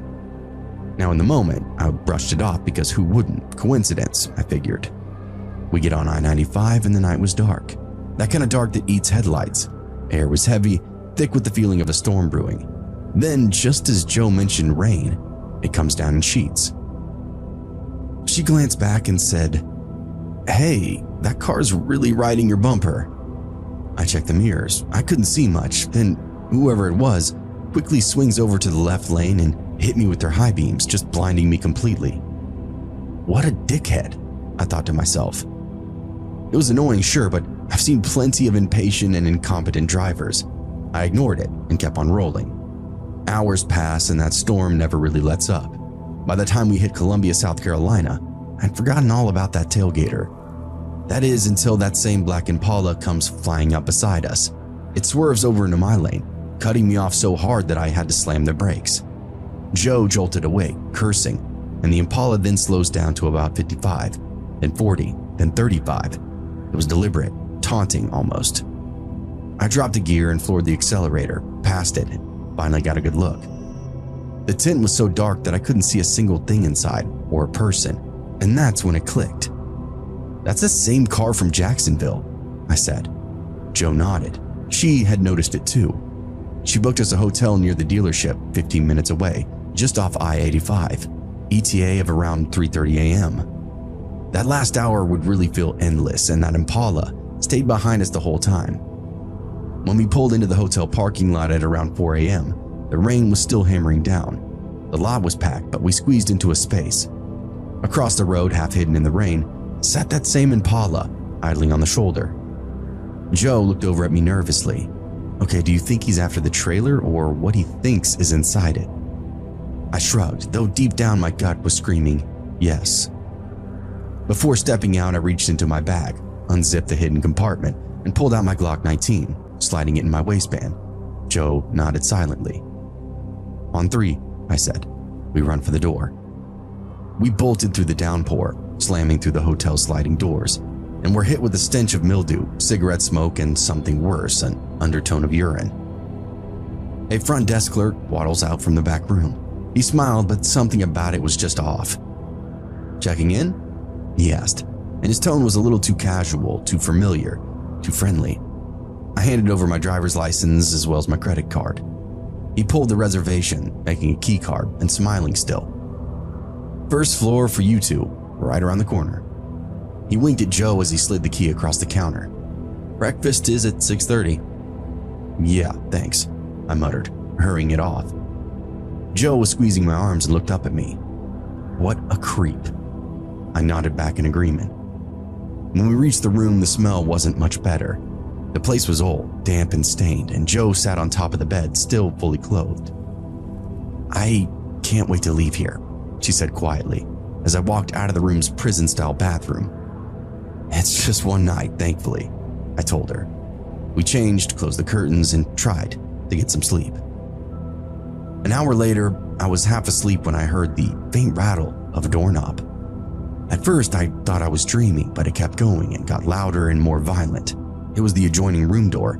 Somebody was trying to get in. The realization shot me awake quicker than anything really has before. I reached over for my Glock and aimed it at the door. My main concern was Joe. I kept my focus, training my pistol at the door. Joe was still sleeping soundly beside me. For 30 minutes straight, that handle shook, and then it was just followed by silence. I exhaled slowly, and that's when something moved outside the window. I caught it in my peripheral vision. I froze. A tall, thin shadow stood on the other side of the curtain. Then, 3 slow, deliberate taps. I yanked the curtains open, and there he was, a man in black with a ski mask on, standing inches from the glass. I raised the gun at him. Back off, or I'll shoot. He didn't move, just raised both hands, then pulled the mask up, just enough to reveal his mouth. He smiled at me. It was wide, too wide and full of teeth, and he slammed his fist on the glass, and Joe screamed, jolting awake. There's somebody out there, I shouted at her. She ran over, but when she looked out, no one, just the rain. Then she saw a smudged handprint on the outside of the window, and that was enough. We packed everything and stormed down to the front desk. Yeah, we're checking out, I said, throwing the key across the counter. The clerk didn't even blink. Aw, already? Why not stay a little longer? His grin spread was unnaturally wide. Maybe, love on each other a little bit. Yeah, no, I said, and we continued to walk out. I unholstered my gun and we sprinted to the truck, Joe locking herself in. As I loaded up our last bag, I noticed the trailer's stepladder was down. Somebody had tried to pry the side door open and parked just beyond us. And when you know it, the Impala. Rich, Joe yelled at me. Let's go. As I climbed into the driver's seat, my headlights illuminated the figure standing beside the car. Same man, same mask. Staying in this hotel was our second wrong turn. Drive, Joe said flatly. Say less. I hit the gas, tearing out of that lot and back onto the highway. The clock on the dashboard read 6 a.m., and neither of us really spoke or said a word for miles. Finally, Joe whispered after a while, The sunrise is beautiful. I glanced over, her hand in mine, and felt my shoulders drop. Yeah, I said quietly. It is. We made it to the dealership half an hour later or so, parked and slept in the truck until the shop opened. Now, I've seen a lot on the road. I've been followed, almost hit by wrong-way drivers, and seen unexplainable things in the mountains, but nothing has ever rattled me like that before. Not like that night. The thought of losing my soulmate to someone dangerous or being taken away from her, I can't handle that. One of the main reasons I carry is to protect us, our equipment, and the valuable cargo that we haul. When the sky turns dark and the stars and the moon are hidden by cloud and rains, if I glance out a window, I can still see that smile through the glass.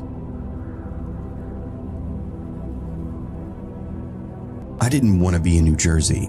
That's the first thing that I'm going to tell you, because I wasn't supposed to be on this trip at all. I'm actually not sales. I don't pitch. I don't stand in front of boardrooms. I sit in a chair and pull numbers. That's what I do. Quiet work, Excel work. If I talk to anybody, it's through an email. But late on the night before, I got a call from my boss saying, "Listen, there's a small change of plans. They want to see supporting financials. Legal wants you in the room." I told him, I wasn't scheduled for this. I don't even have a suit. "Buy one when you land," he said. "Look, it'll be easy. Fly out, be there for the meeting, back up the model if they push it. You're not even presenting, you're just kind of there." "Why can't they send the deck?" "They have the deck. They need a human too." And so that was what it was. I took a last-minute flight out and landed in Newark and followed the signs for car rentals because all the team cars were already in use and nobody had the bandwidth to loop back and just pick me up. I grabbed the cheapest one available, this sedan that they had. It was a gray compact smelling like somebody had sprayed cologne over cigarettes. I didn't care. I just wanted to get to the hotel, send my wife a text that I was in fact alive, and run numbers in peace until the following morning. The meeting was at 9 the next day. I had the financial data on a thumb drive in my bag. That little drive was the reason I was there after all. If their guy in a room asked about cash flow projections or margins, I'd be able to say, "Here's the 5-year picture," and not sound like a complete idiot. That's all I had to do. Simple. Extra paycheck, just deliver it. No sightseeing, no dinner, no might as well check out the city. None of that. Hell, it's New Jersey. I was there to get in and get out. Just hotel, shower, cheap meal, sleep, meeting, done. But the thing about being somewhere you've never driven before, especially when it's already dark and the GPS on your phone begins to act a little glitchy, it doesn't matter how simple your plan is because now you're in it. I wasn't even 20 minutes out of the airport before I knew I was in trouble. I'd missed my turn leaving Newark, and that's all it took. One wrong exit and everything started to blur together. My phone map spun and lagged, the blue dots sliding around like it didn't know where I was. At one point, it said I was in the middle of the ocean. The signs flew past me, couldn't read any of them, and the traffic was brutal. Horns, brake lights, semis cutting each other off. Every time I thought I'd corrected the course, another lane would end. Another detour would come up. Another split would appear without warning. This road system was impossible. After 15 minutes or so of fighting it, I realized that I'd lost track of everything that felt familiar. The street lights were spreading out, the traffic was drained, and the buildings grew older and closer together. The GPS finally recalculated, but the directional voice was silent, so I found myself funneled down this narrow ramp onto an unlit neighborhood. It's fine, cities are confusing. I'd turn around, make it right. But the first thing that I noticed was the people, dozens of them, all walking or standing around on corners. Even though it was really late at night, some looked half awake, wandering around. Others just watched the cars go by. My stomach was knotting up. The storefronts had bars in the windows. Half the streetlights were dead. I didn't even know the name of the town, but later on, I'd learned that it was Camden. I slowed down at a stop sign, checking the map again. That's when 2 men on the sidewalk turned their heads at the same time. Just a glance, but they kept watching. One raised his hand like he was pointing something out. I rolled forward, trying to not make eye contact. Every block that I drove, more people would appear. A man leaning against a parked car, a group by a corner store, someone crossing the street in slow motion like they wanted to force me to stop. I kept moving though, refusing to let the car idle. I felt like I was a tank in a full of sharks. Rerouting, my phone said again. I felt like throwing it out the window. It was useless. I ended up turning down the side street that looked a little wider, a place I could hopefully flip a U-turn in. The pavement changed from blacktop to cracked concrete, houses pressed in closely, windows dark. I passed one with police tape fluttering on the porch railing. I said out loud to nobody but myself that I shouldn't be here. Then I saw this light, a single red light stop ahead, the only one in view. I needed a break to check the map, so I pulled up to it and stopped. And that was a mistake. At first, I really thought the area around me was deserted. The cross street looked empty, and then from my left, I saw a group standing by the corner, 3, maybe 4 men total. They hadn't looked my way until the car stopped, and now they were all just staring directly at me. I tried to look calm, one hand on the wheel, eyes forward, and the light stayed red. Then the men started walking, not rushing, just kind of drifting closer, splitting up as they got toward me. One on my side, one on the passenger door, and the other toward the hood. I reached over and hit the lock button. The click sounded like a gunshot inside the car. And that was enough to set them all off. One of them grinned and called out to me, "Oh, you scared, man? We're just saying hi." The others laughed. I kept my hands visible on the wheel. I'm just lost," I said through the glass. "Trying to get back to the highway. That's all." The one in the front stepped closer until he was right at my bumper. Highway's that way," he said, pointing behind me. "Why'd you lock your door then?"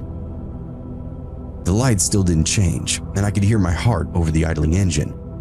Another one came up to the passenger window and peered in.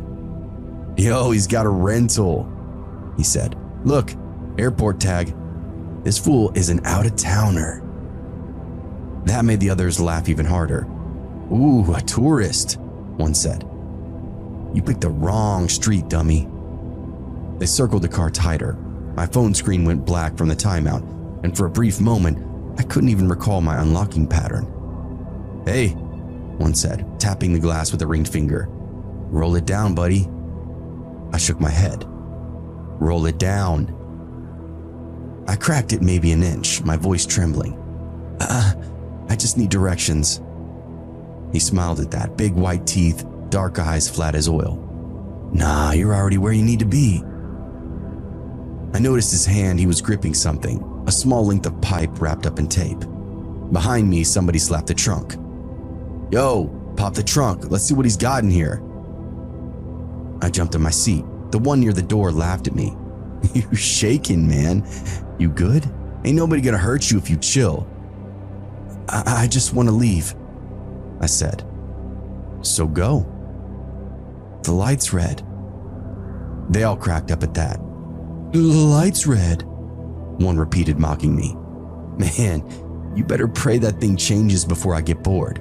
People like you get killed out here." "The light's red, damn, homie." The one at the passenger side bent to see in the car, looking for my hands. "You on the phone?" "No." "You sure? Because I don't like surprises." He pounded the glass twice, hard enough to make it rattle. The one at the front spat on the hood. The sound of their voices were rising up now, layered, cruel, overlapping, like they couldn't really decide what they want to do. "Pop it open, step out of the car. Where you headed, boss? Bet he got cash on him." The light still was red, and I stared at it until my eyes started to water. I didn't know what it was, but I was just frozen, in fear or whatever. Fear of having to run somebody over, fear of damaging the rental, fear of overreacting. One of them slammed against the windshield with his palm, and I flinched back. Another hit the side mirror, flipping it inward. Somebody behind kicked a bumper. "Yo, you hearing me?" the first one shouted. "Look at me when I talk to you." I'm looking," I said. "I hear you." "Then quit being a bitch. Open the door." I shook my head at him. "Fine," he said, bringing up the pipe. "We'll open it for you then." Out of the corner of my eye, blue and red lights then washed across the buildings. A short burst of siren followed, just a chirp, and the men stopped in mid-motion. I felt like I'd been saved, like God reached himself down and set that patrol car right there for me. A cruiser sat halfway up the next block, angled toward us. Its spotlight snapped on, lighting up the whole intersection. The cop's voice then came through this loudspeaker. "Gentlemen, hands visible. Let's not make this complicated. Move it along." One by one, the men backed up, pretending it was nothing. We were just talking," one said, palms up, and within seconds they were drifting back off into the dark. The officer's voice came once more. "Driver, proceed forward slowly." My foot barely even found the gas. I rolled through the intersection, hands trembling so hard I could barely even steer my car. The light turned green behind me, finally. And it actually made me laugh because even the cop had told me to roll through the red light. My lack of survival skills were glaring for all to see. I didn't look back. I drove until the glow of the highway signs came up again, white and sterile up against the night sky. My hands were killing me from gripping that wheel so hard. I missed 2 chances to merge because I couldn't trust myself to look anywhere but straight ahead. When I finally reached the on-ramp, I pulled over on the shoulder and just sat there with the hazards blinking. The silence inside the car was so complete that I could hear my organs working. I checked my mirrors, empty. The blue and red flash from that cruiser was long gone now. I didn't even know if the other officer had followed them or just waited until I was moving. I didn't care. I just knew I'd been seconds away from something irreversible. The hotel was another 30 minutes down the interstate. I kept the GPS muted and followed the signs by instinct, white-knuckling it the whole way. When I finally parked, I just sat there for 10 minutes before I finally got the courage to get out. My reflection in the window didn't even look like me. Eyes wide, mouth dry, collar crooked. Once inside, the desk clerk just smiled at me, like nothing in the world was even wrong. "Hey sir, late night?" she asked me. All I could say was, "Yeah, you could say that." The meeting the following morning went fine. I answered what I had to, nodded when spoken to, and smiled when it was finally over. Nobody knew that I'd almost been dragged out of a car that night before. Nobody knew I spent the whole presentation hearing the slap of hands on glass and the sound of a pipe tapping up against my window. I flew home that evening. I looked down from the plane windows as the lights of New Jersey disappeared over cloud cover. And in that moment, I told myself one thing. Absolutely no more surprise visits to New Jersey, and absolutely no getting lost in Camden again.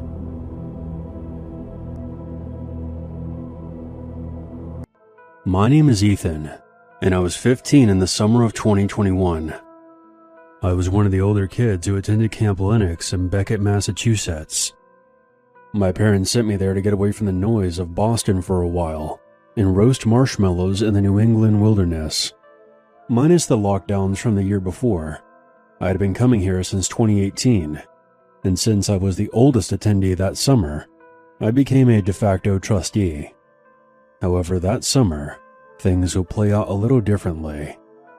Something that I would like to make clear is that this story is 100% true and can be verified by a simple Google search. Also, please forgive me if I get a bit carried away with trips down memory lane. After what happened, I have never returned to that place. And being 4 years removed, I can look back and say that I really enjoyed being there, and it's unfortunate that things ended the way they did. But like my father always says, life isn't a fairy tale with happy endings. I remember that it was the night we were doing rope burn, a big tradition at Camp Lennox. The ritual was simple. We had to build a fire high enough to burn through a rope strung between 2 poles. The team with the fastest blaze won bragging rights and a pizza. I was on the blue team, and our counselor, Jake, was hyping us up. "Let's be legendary tonight," he always used to say. I was teamed up with 2 other campers, Sam and Riley. We set off to gather firewood from the edge of the forest behind the camp. Nothing unusual. We had done this 100 times before on nights when we were just building fires for roasting marshmallows. So we trudged through the trees with our flashlights, looking for dry sticks. For those of you who spend a lot of time outdoors and may have experienced a thing or two in the woods, know that the forest has a way of telling you that something is off. A strange stillness came over the forest. It was very noticeable to me. We were maybe 50 yards in, kicking through the underbrush, when Riley stopped in his tracks and looked back at us. "Ugh, do you guys smell that?" he asked. He was ahead of us, so it wasn't long before I caught a whiff. It was the unmistakable stench of decomposition. Jake, holding his nose, said, "Oh, probably just a dead animal." It was the logical conclusion to come to, so we kept moving. But the knot in my stomach tightened as we moved further in. I just somehow knew that we were going to discover something seriously messed up out here. Soon, my flashlight caught something. There was a figure slumped against a tree, half hidden by ferns from my vantage point. I froze once I realized it was a human. The others didn't seem to notice. "Guys," I said, my voice barely above a whisper. My comrades swung their lights over to where mine was, and that's when we saw the full picture. It was the body of a man, curled up at the base of an oak, his clothes dirty and torn. His skin was grayish, bloated, and melting away. The smell hit us like a tsunami, and Riley gagged, stumbling back. Sam just stared, his flashlight shaking in his hand. Jake cursed under his breath and stepped in front of us, like he could shield us from what we had already seen. "Stay back," Jake said, his voice sharp now. "Don't touch anything." He fumbled for his walkie-talkie and radioed the head counselor.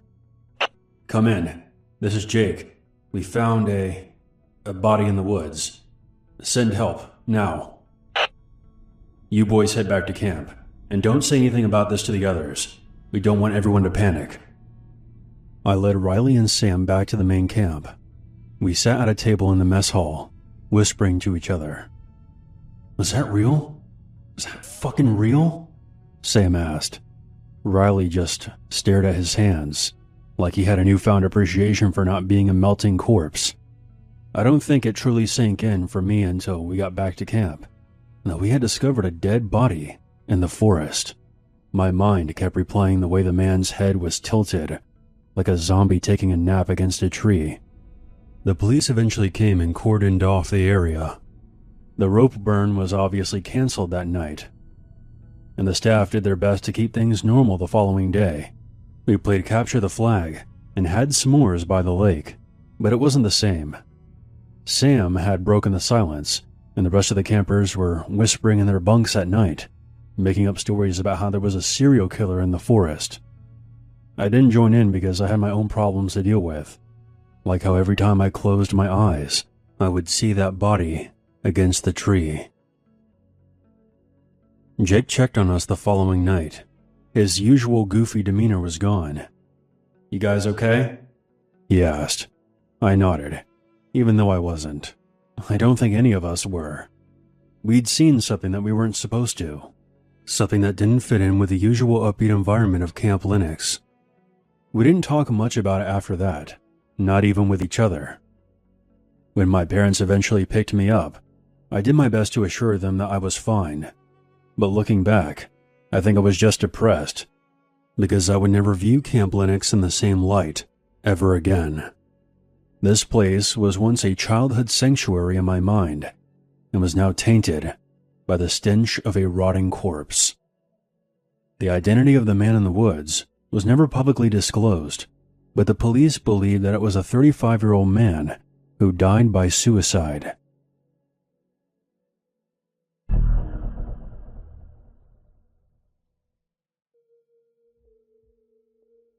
I was 13 in the summer of 1999, living in Oklahoma City. One night, I was at a sleepover at my friend Lila's house.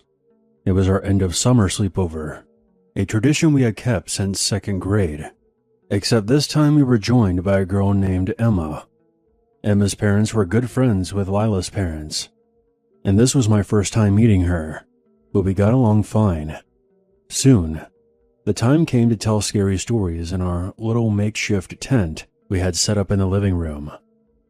We made it a game, passing around a flashlight and placing it under our chins while we told our stories. Lila and I recycled the last year's tales, only tweaking certain details from the year before, which we teased each other about. When Emma's turn came, she sat up and asked if it was okay to turn off the flashlight while telling her story. We agreed. My aunt came over one day and told this story to my mom in our living room. They didn't know I was playing in the upstairs hallway and could hear every word. Lila and I were instantly intrigued, huddling closer together. A long time ago, my aunt was a camp counselor for the Girl Scouts. One morning after an outdoor camping trip, she was walking to the showers when she saw a sleeping bag lying on the trail.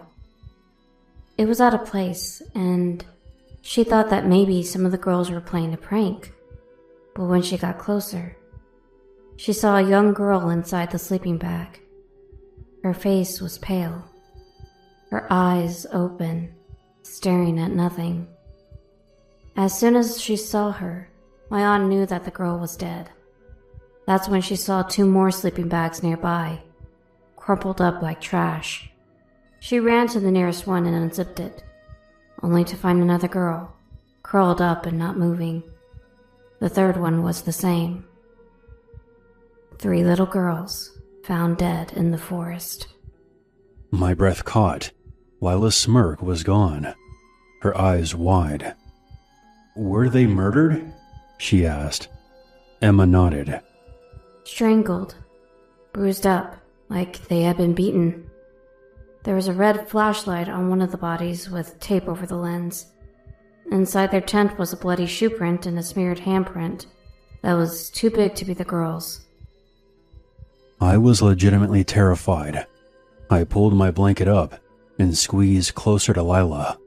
"Your aunt really saw all that?" I asked, half hoping Emma would laugh and say the whole thing was made up, but she just shrugged. She told my mom she still dreams about those girls, seeing their dead faces staring up at her. The camp closed after that, and you want to know something else? They never caught the guy. Some say he's still out there, lurking somewhere in those woods. Lila tried to laugh it off, but I could tell she was freaked out as well. The stories we told were nowhere close to this level of fucked up. We eventually moved on to talking about boys and music. But Emma's story haunted me. It was so graphic, so detailed for a preteen girl to just make up. I barely slept that night, jumping at every creak in Lila's house, imagining someone was lurking outside. 7 years later, in 2006, I was a college freshman back home for Thanksgiving. Lila and I hadn't seen each other since we graduated high school, so I drove over to her house the day before Thanksgiving. After some small talk and catching up, she dropped a bomb on me. "Do you remember that really messed up story Emma told us during that sleepover?" Truth be told, I had been thinking about that story ever since I got back into town.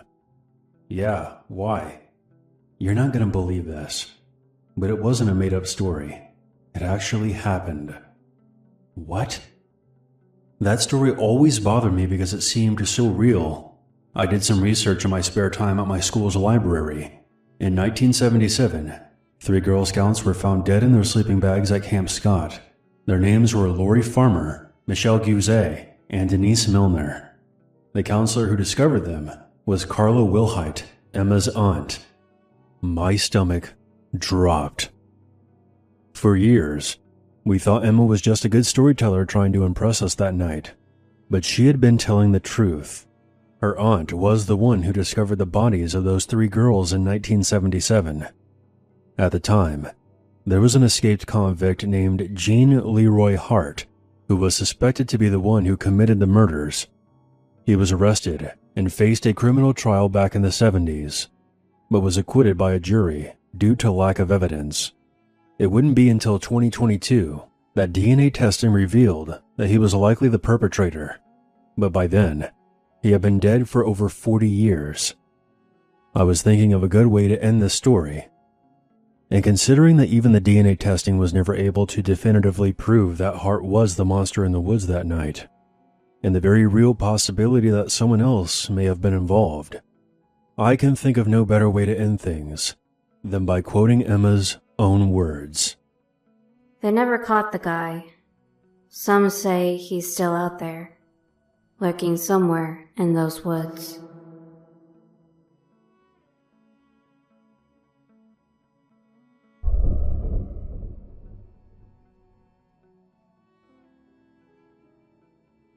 It has been 31 years total since I've worked as a counselor at Camp Valleyway. I've spent 20 of those years trying to forget about what I saw, and lying to myself and to others about what I know happened. It came to a point where I succeeded in fooling myself and pushed the experience to a hidden place in my mind. But 20 years after that fateful day on the lake, I would discover the truth. I started working when I was 15, and I spent my summers at Camp Valleyway. The camp was nestled in the foothills of the Appalachians, between two mountains with a natural lake in the center, its water stained with a murky southern clay. I worked as a swim instructor and lifeguard. Each week, a new set of campers traveled from across the state to experience the outdoors. I still remember the exact day it happened. It was a Tuesday, the 5th week of camp, the hottest day of that summer, and just before the 4th of July.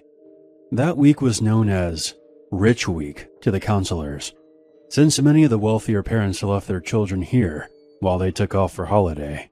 This would come right after Orphan Week, which was when the Clarkstown Orphanage, the largest in the state, traveled to camp free of charge because the camp was government funded. Every year, the local residents would come by at the end of the week, and children were often adopted. I remember that a girl in my class found a new home with some local farmers, and I remember seeing Ellie wave from the cab of the pickup truck she was riding in as she started her new life with her foster family. In my off time, I would help the other counselors patch up sails under the water sports canopy.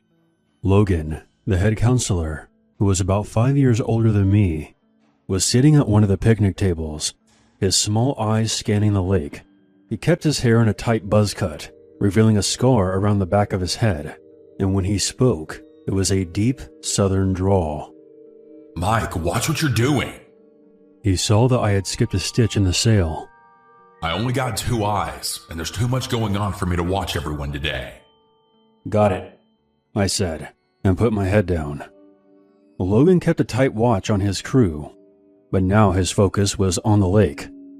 Ed and Ted, twin counselors with one brain between them, were teaching a beginner swimming course off the shore. Those two always made Logan uneasy, and earned a spot on his mental list of instructors who were likely to screw up next. So when Ed, the smarter of the two, came sprinting up from the lakeside, Logan was ready. Ed opened his mouth, words wheezing in between each breath, with his wet hair plastered over one of his eyes. "We're missing one. One camper. Can't find him in the water. Friends don't know where he is." Without hesitation, Logan's whistle shrieked through the campground, startling campers and counselors alike. Everyone out of the water now! All lifeguards report to the dock. His deep voice caused adrenaline to rush through me as we ran to the water. I was the first to dive in, followed by the other lifeguards. I was in the deeper end of the designated swimming area of the lake, which only went down to around 14 feet, but you could barely see anything. The bottom was a cold and dark abyss. Underwater plants gripped against my calves as I searched the depths. Eventually I had to return to the surface, and Logan sent us back down again to search after we caught our breath. During my second descent, I was searching by a patch of water weeds when a pale hand brushed against my face. I saw the face next. It was dark, but I could tell that it was a girl with long hair that fanned around her, like she was under static electricity. I gasped, drawing in water. I gripped her torso and began swimming to the surface. She felt swollen, her arms too big, and her temperature was hypothermic. Halfway to the surface, I felt her leg catch on something, and she was pulled back down out of my grip. I turned, watching her open eyes on mine as she descended back into the darkness. My lungs were screaming for air. I had to resurface for oxygen. "I found her! I found her! Come quick!" I shouted, before I dove back down, my hands sweeping through the muddy bottom, but I found nothing but muck, even as the other lifeguards joined. 5 minutes later, Logan's whistle rang out again, calling us back to the dock. Listen up. The missing camper's been found in the restroom. Ed and Ted must have let him slip past. Both of them will be spending tonight scrubbing the dock. He paused, and I felt the other lifeguard's gaze fall on me. You're all free to go, except for you, Mike. I want a word. The others trudged away, looking back at us over their shoulders. Logan focused on me.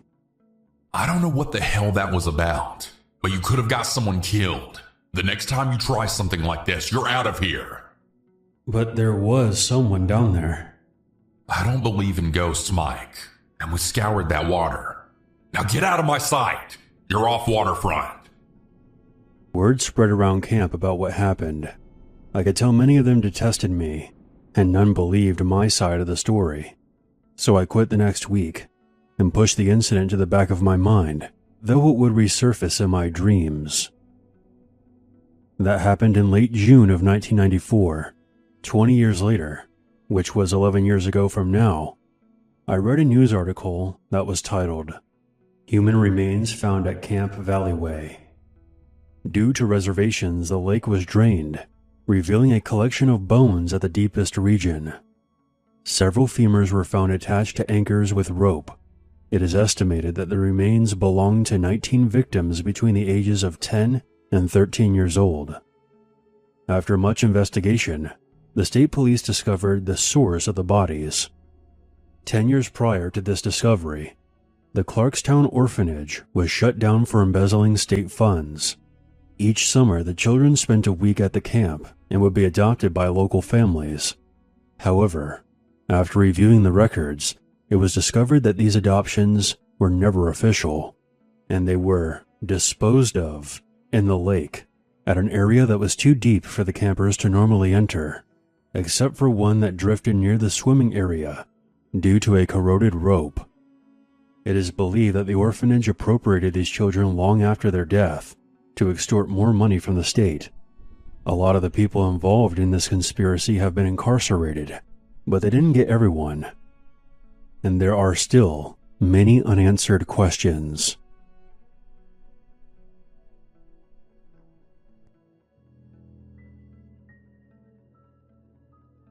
I've been an avid fisherman for over 6 years now and have worked at several different companies as a commercial fisherman, catching snapper, dolphin, whatever is biting and paying, I guess. I was 26 when this happened. I attended grad school in marine biology and had been granted a week off for our spring break. Many graduate programs don't typically offer spring break for students, but I guess I was lucky. During my trip, a buddy and I decided to take a fishing trip off the coast of Hawaii to find the many different species of fish, primarily the ones that were native to the Pacific. We had rented this fishing boat for a few days so we could have a better chance of getting a decent catch. One night during our stay, my friend and I decided to take the boat out at around 1 a.m. to catch a specific type of fish in the area. This fish was semi-nocturnal, and this was the ideal time to catch one. So, him and I are offshore on an average boat with nothing around us but pitch blackness. It's a lot more scary than you think. You had to be there to believe me. One of us is on one side of the boat, while the other is on the opposite, not making a peep, trying to catch this fish. About maybe 20 or so minutes later, we both hear what sounded like humming coming from somewhere around our boat. I asked my friend if he had heard that too, to which he said yes. The humming sounded like it was coming from a person, specifically a woman. I motioned for my friend to turn on the deck light, and to our shock, we found nothing in the water. It made absolutely no sense, as the humming was coming from literally right next to our boat. Seriously, it made me almost piss myself. Every time we heard it from one direction, it would always change to the other direction when we went there. After some time of searching around the boat, the humming stops and my friend yells at me to get over here. I run to the back of the boat, and what I see in the water made my blood run cold. There was a woman who looked to be in her late 20s or early 30s just floating on her back in the water. She did not appear to be alive. However, the odd thing about her was what she was wearing. She wore this dark blue dress that was way too small for her. She wasn't wearing any shoes, but she had on a necklace and a single ring. We both stared at each other in disbelief, thinking if we had just witnessed the aftermath of a murder. My friend and I go inside the boat, attempting to radio the Coast Guard or anyone from shore. We were unable to reach someone, and after a few more attempts, we went back to go check on her, only to find her gone. It had only been 3 minutes since we last saw her, and even after shining the light in the water, she was nowhere in sight. At that point, we decided to end it there, as we were both absolutely creeped the hell out. Back on land, we agreed to not speak a word about what we had seen. Had we told someone, we'd probably be suspected of bringing her on board with us and dumping her body in the ocean. Obviously, we didn't do that, but people aren't going to believe that we just found her. A few days later, my friend had looked up missing people in Hawaii, specifically Maui. After looking through hundreds of people, we never found the woman we saw, and she has yet to be identified. The thing that creeped us out the most was that we were several miles offshore and found this woman in a long dress. It's like putting a puzzle piece where it doesn't fit. It made no sense. If you live in the Maui area, I emphasize you please contact police if you have any information. This encounter keeps me up at night.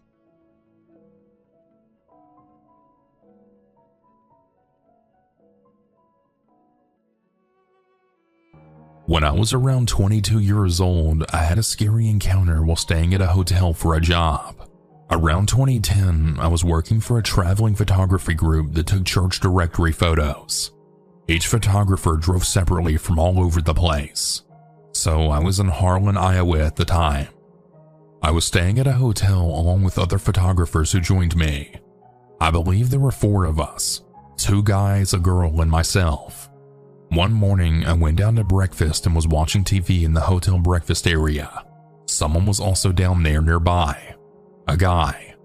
When he looked at me, I said, "Good morning," as I do whenever I go, just to be friendly. He said it back and we just had a polite exchange. Something you would do with a stranger you never thought you would see again. He mentioned he was staying there with his team for a construction job. I go to leave and I say something very casual like, "Well, have a good one, see you later." And he said something like, "Could we hang later?" I didn't think anything of it and just brushed it off like, yeah, maybe. I don't remember if it was the same day or not, but as I didn't work until 11 a.m., I decided to go take a nap since I didn't sleep well the night before. We tend to work from like 11 a.m. to 10 p.m. give or take depending on the size of the church, etc. While laying in my room, I kept receiving phone calls to my room phone. I wasn't used to getting calls like that ever, so I just picked up. I would say hello, but nobody would answer. After a few times, I eventually just took the receiver off and placed it beside the phone so it would stop ringing. When it was time to get up and leave, I left my room and I saw the guy was there in the hall. I waved casually, still not thinking anything of it. He asked where I was going and I said I had to go to work. My friend then showed up, one of the female photographers, and I went with her to her car as I was going to ride with her to the church. I told her about getting strange phone calls and she mentioned that she did as well. Later that night, there was a thunderstorm. My photographer group and I stood by the hotel lobby door watching the lightning. It was thundering and extremely dark. There were chances for tornadoes, so we were keeping tabs with each other. Eventually, I go to my room for the night and I hear a knock on my door. I didn't really want to answer it. However, I did, cracking the door to see who it was. It was the guy. He talked about how I said we could hang out, and I told him I was too tired after working all day long and I needed to sleep. I then shut the door. Now, I can't remember if this was the next morning or still night, but I recall him knocking again, but I wouldn't answer. I pretended to either be out or sleeping. I called my mom and started talking to her. I told her what was happening, and although I was scared, I almost acted like I wasn't when speaking with her. Then suddenly, I had a weird feeling. I whispered to my mom, "Mom, hold on a second." I need to check something. I then tiptoe as quietly over to my room door as possible. I look out the peephole and I see him. I then see him turn his head to my door as if he was listening for something. My heart started to race. I then saw him move to the side. You know how the wall sometimes goes in for the doors, so there's like an indentation in the hallway for each room? Well, he goes to the wall away from the room that juts out. I think he thought he was hiding because he tried to lean his head around the corner of the jut-out portion as if he was listening for something. I walked to the furthest side of my room quietly and whispered to my mom about how I'm scared. I called the front desk to complain like my mom suggested. I can't remember if I also texted my friend or called her, but she also complained to the front desk about the various phone calls she received. Eventually, we were given new rooms, and the construction group manager was told by the hotel about one of his guys, and that creepy guy was told to stay away from us. I even told some of the church people about that situation, and they all said if we needed to stay with them, we could. All very nice, but still strangers to me, and I didn't trust anyone at that point. I'm not sure what happened to him, as I didn't see him after that. I was a little jealous of my friend because she ended up with a hot tub in her room, and I didn't, but it was fine. However, after that, I was way more aware and careful with who I talked to and what I said. I'm a 31-year-old female states away from home on a business trip. About an hour ago, around 8:30 p.m. here, I had just gotten back to my room from a work dinner. I heard shuffling in the hallway and peeked out of the peephole. I saw a figure seemingly outside the room to the left of mine, looking outward. They were knocking the lighting and said twice quickly, "Hello, hello?" Then it sounded like the door opened and closed. I was like, okay, they must have forgotten what room they were in or something and someone let them in. I walk back to the main part of my room and I hear shuffling again. I look out again and see a figure. Can't really make out what the person looks like, but I see them on the other side of my room this time. And again hear light knocking and, "Hello, hello?" Now I'm starting to get a weird spidery sense of like, what the hell's going on here? I see the figure leave and think, okay, that was really weird. Then I again start hearing shuffling. I start walking toward the hotel room door and hear a light knock on what sounds to be my room door yet again, and I hear, "Hello, hello?" And immediately after someone attempts to open my door. Thank God I had the cross latch pulled over, not the deadbolt though. My heart stopped as I stood there and watched the door hit the latch and fall back shut. I called the front desk and informed them that someone had just tried entering my room and I'm not staying with anyone. The front desk attendant just replied back with, "That's really strange. I don't have any housekeeping up there." To which I replied, "Okay, well, that's very concerning. Can you please send someone up to check around?" The attendant then replied, "Well, there's no manager on duty." To which I asked if I should call the police instead because I was very worried, as I then started to cry a bit. She then replied that I should definitely do what I thought I needed to do. I hung up and cried for a bit, not really sure what to do. I didn't want to ask for another room because I'm too scared to leave now. 10 minutes later, the hotel phone starts ringing. I was honestly feeling really scared to answer, but I did.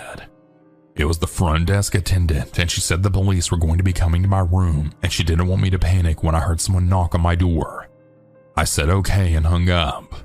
I just sat there and thought, how do I know if this is legit? Whoever tried to access my room had a key. Otherwise, how else would the door have actually opened? A few minutes later, as expected, I heard a knock. I looked out the peephole and saw 2 male officers. I didn't ask to see their IDs, which in hindsight probably would have been the smart thing to do, but I was so shaken up and not really thinking. I opened the door and they asked what was going on. I told them all that I explained above.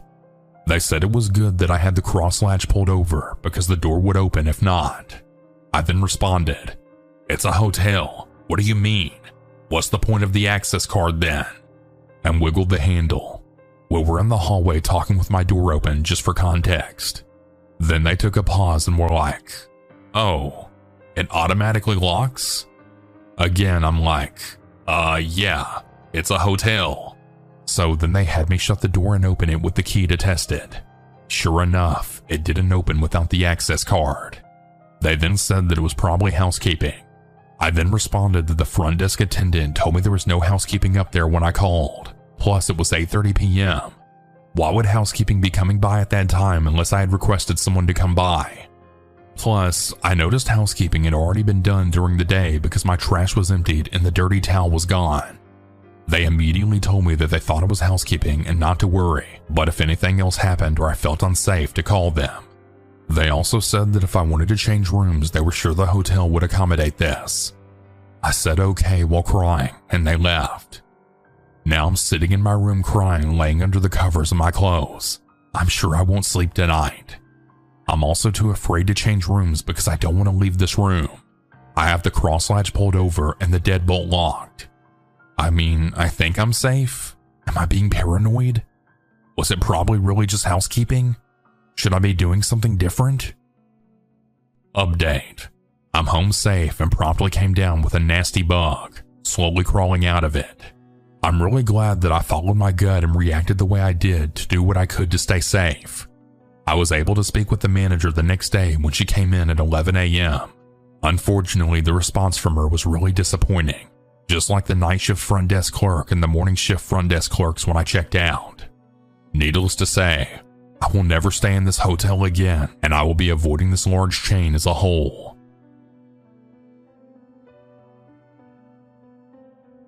So this happened about 7 months ago. I was visiting San Diego for job interviews and staying in my favorite hotel in Sorrento Mesa. For a background, I'm a 40-year-old man and a pretty big guy. I'm 6'1" and a former strip club bouncer. Now, on to the weirdness. On my third night, I was up pretty late after hanging out with some old friends after my interviews. I got back to the hotel around 2 a.m. with some Sonny's Donuts.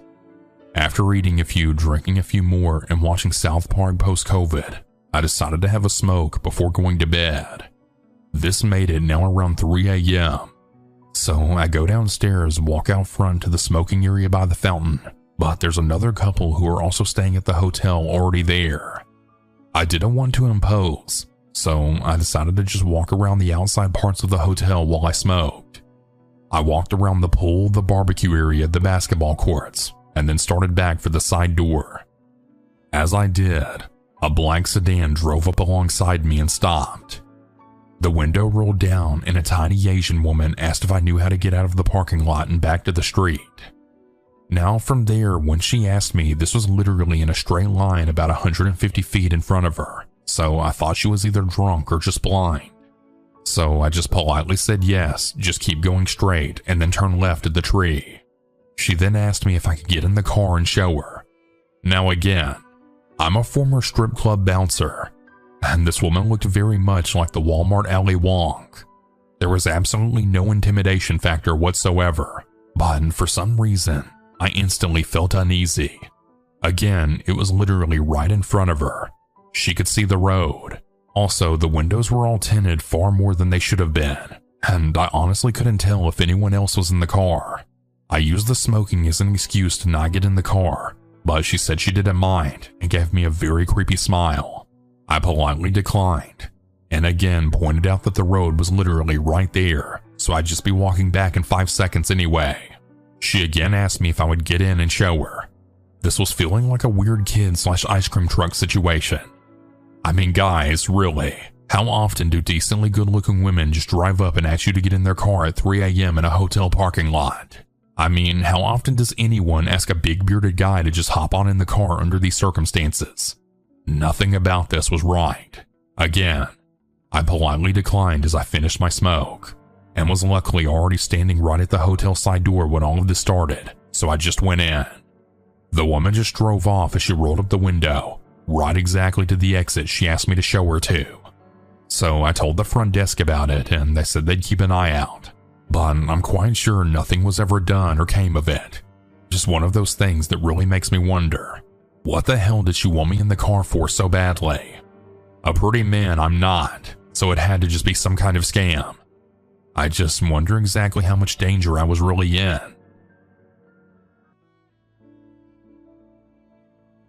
When I first moved to New York City, I thought the hardest part would be finding an apartment.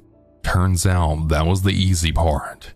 The hard part was learning how to survive here, how to blend in, move fast, speak up, and not let people take advantage of you. And especially as a young woman. I'm 23 years old and I had started working at the Madison Hotel 3 months ago. It's a medium-sized place tucked in between office buildings and coffee shops in Midtown. Not fancy, but not cheap either. It gets a lot of business travelers, tourists, and sometimes people who look like they have money but don't act like it. My job is at the front desk. I work the morning shift, which means I'm usually up by 5:30 a.m. and on my feet before the sun rises. I wear a navy blazer with a name tag, pull my curly hair into a bun, and try to smile even when I don't feel like it. The job's alright. It's steady and I like meeting people from all over. Most of the guests are nice. Some are rude. A few are weird. I learned to handle all of them the same way. Politely, professionally, and with just enough distance to protect myself. But I really wasn't ready for William. He walked in on a Tuesday morning. I remember the exact day because it was raining, and he shook water off his umbrella right into the carpet. He wore a long gray coat, black gloves, and carried a brown leather briefcase that looked expensive. He was tall, maybe 6 feet, with silver-streaked hair and sharp features. Mid-50s, I guessed. "Checking in," he said, setting the briefcase on the counter. "My name's William. I found his reservation. 3 nights, king bed, breakfast included. Welcome to the Madison, Mr. William. You're in room 914, I said. Elevators are to your right." He didn't leave right away. "You're new here," he said. I blinked. "I am. I just started recently." "You're doing great," he said, smiling. "It's nice to see a friendly face in this city." I thanked him and went back to typing. He finally took his keycard and walked away. That should have been it, but he came back down later that day asking for recommendations. Restaurants, museums, places to escape the noise. I gave him a few suggestions. Again, he lingered. The next morning, he brought me a coffee. "I thought you might need this," he said. I was surprised. Guests didn't usually do that. I thanked him, though something about it made me uncomfortable. Still, I didn't want to be rude. Each day after that, he found a reason to come to the desk. Sometimes he asked about the weather, sometimes he just made small talk. He always tried to turn it personal. "You from here? Got a boyfriend? What do you do when you're not behind the desk?" I kept my answer short. He didn't take the hint. By the 3rd day, he was waiting in the lobby in the mornings before his meetings. He would be reading a paper, watching people, and watching me. "I really like watching people," he once told me. "You can learn so much about them just by observing." I smiled tight-lipped. "Is that so?" "Sure," he said, sipping his coffee. "I've already learned a lot about you, Jessica." That made my stomach twist. I told my coworker Maria. She wrinkled her nose. "That's not normal," she said. "Please be careful." When William checked out the 4th day, I breathed easier. He came to the desk, suitcase rolling behind him. "I'll be back soon," he said. I hoped he was just being polite. I was wrong. 2 days later, he returned. He wasn't a guest this time. Just walked in and stood at the counter. "Hi again," he said. "Miss me?" I blinked. "Can I help you with something?" "I just wanted to say hello," he said, grinning. I was nearby. Thought I'd stop in. I forced a smile. "Sir, I'm working right now." He then leaned in slightly. "You don't seem happy to see me," he said. "I'm just busy," I told him. He left but came back the next day, then 2 days after that, sometimes to just sit in the lobby. Other times he brought gifts, tea, a notebook, a scarf.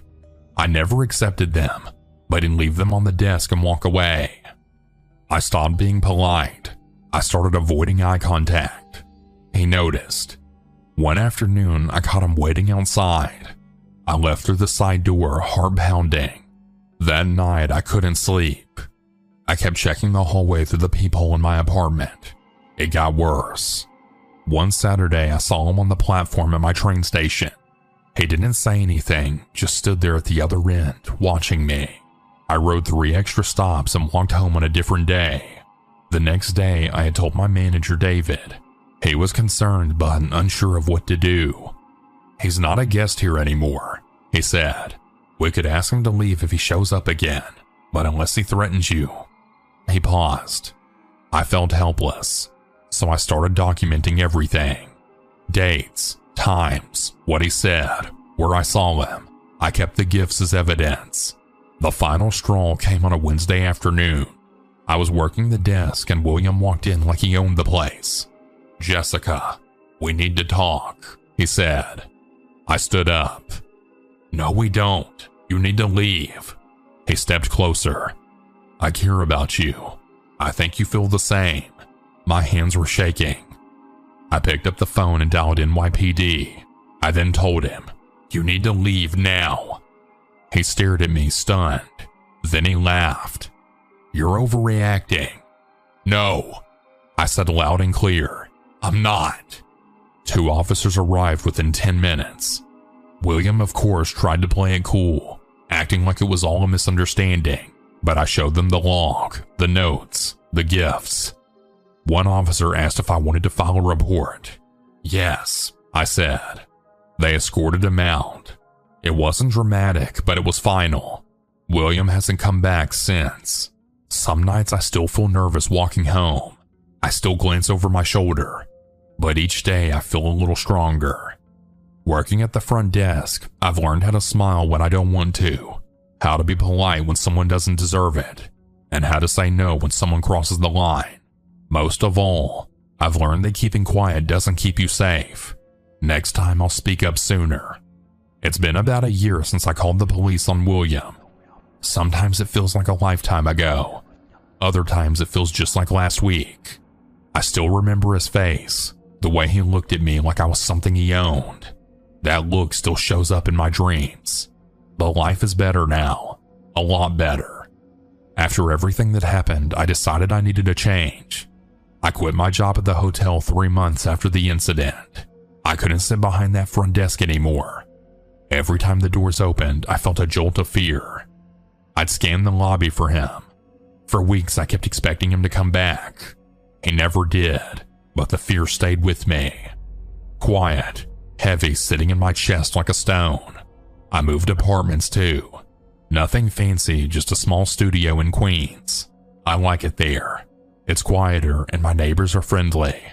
There's a little grocery store around the corner and a park where I walk in the evenings. It's really peaceful in a way Manhattan never was. I started seeing a therapist after I moved. At first, I didn't really want to go. I didn't think I needed it. But talking to someone really helped. I realized I was still carrying so much fear, anger, and shame. She told me that none of it was my fault, and I think finally I believe her. I now work at a bookstore. It's a small place locally owned with warm lights and shelves that go up to the ceiling. The owner, Dana, is kind and funny, and she treats me like a person, not just an employee. I get to help people find stories they'll love. I get to talk about books, drink tea behind the counter, and feel safe, and I never have to wear a name tag again. Sometimes I think about who I was back then. The girl behind the front desk trying to stay polite, trying to not cause trouble. I really wish I could go back and tell her that it's really okay to speak up. It's okay to protect yourself. That being nice to someone doesn't mean you owe them anything. I still check over my shoulder when I walk home. I keep my phone in my hand. I double lock my door every night. That part of me might never go away. I've accepted that. But I'm not scared all the time now. I'm stronger. I'm more careful, yes. But I'm also more sure of myself. I know what I will and won't allow. I know how to set boundaries. And I know that if anyone ever tries to cross them again, I'll be ready. William took something from me. A sense of ease, maybe. A bit of trust in the world. But he didn't take me. I'm still here. I'm still living. And finally, I feel like I'm in control of my own life again.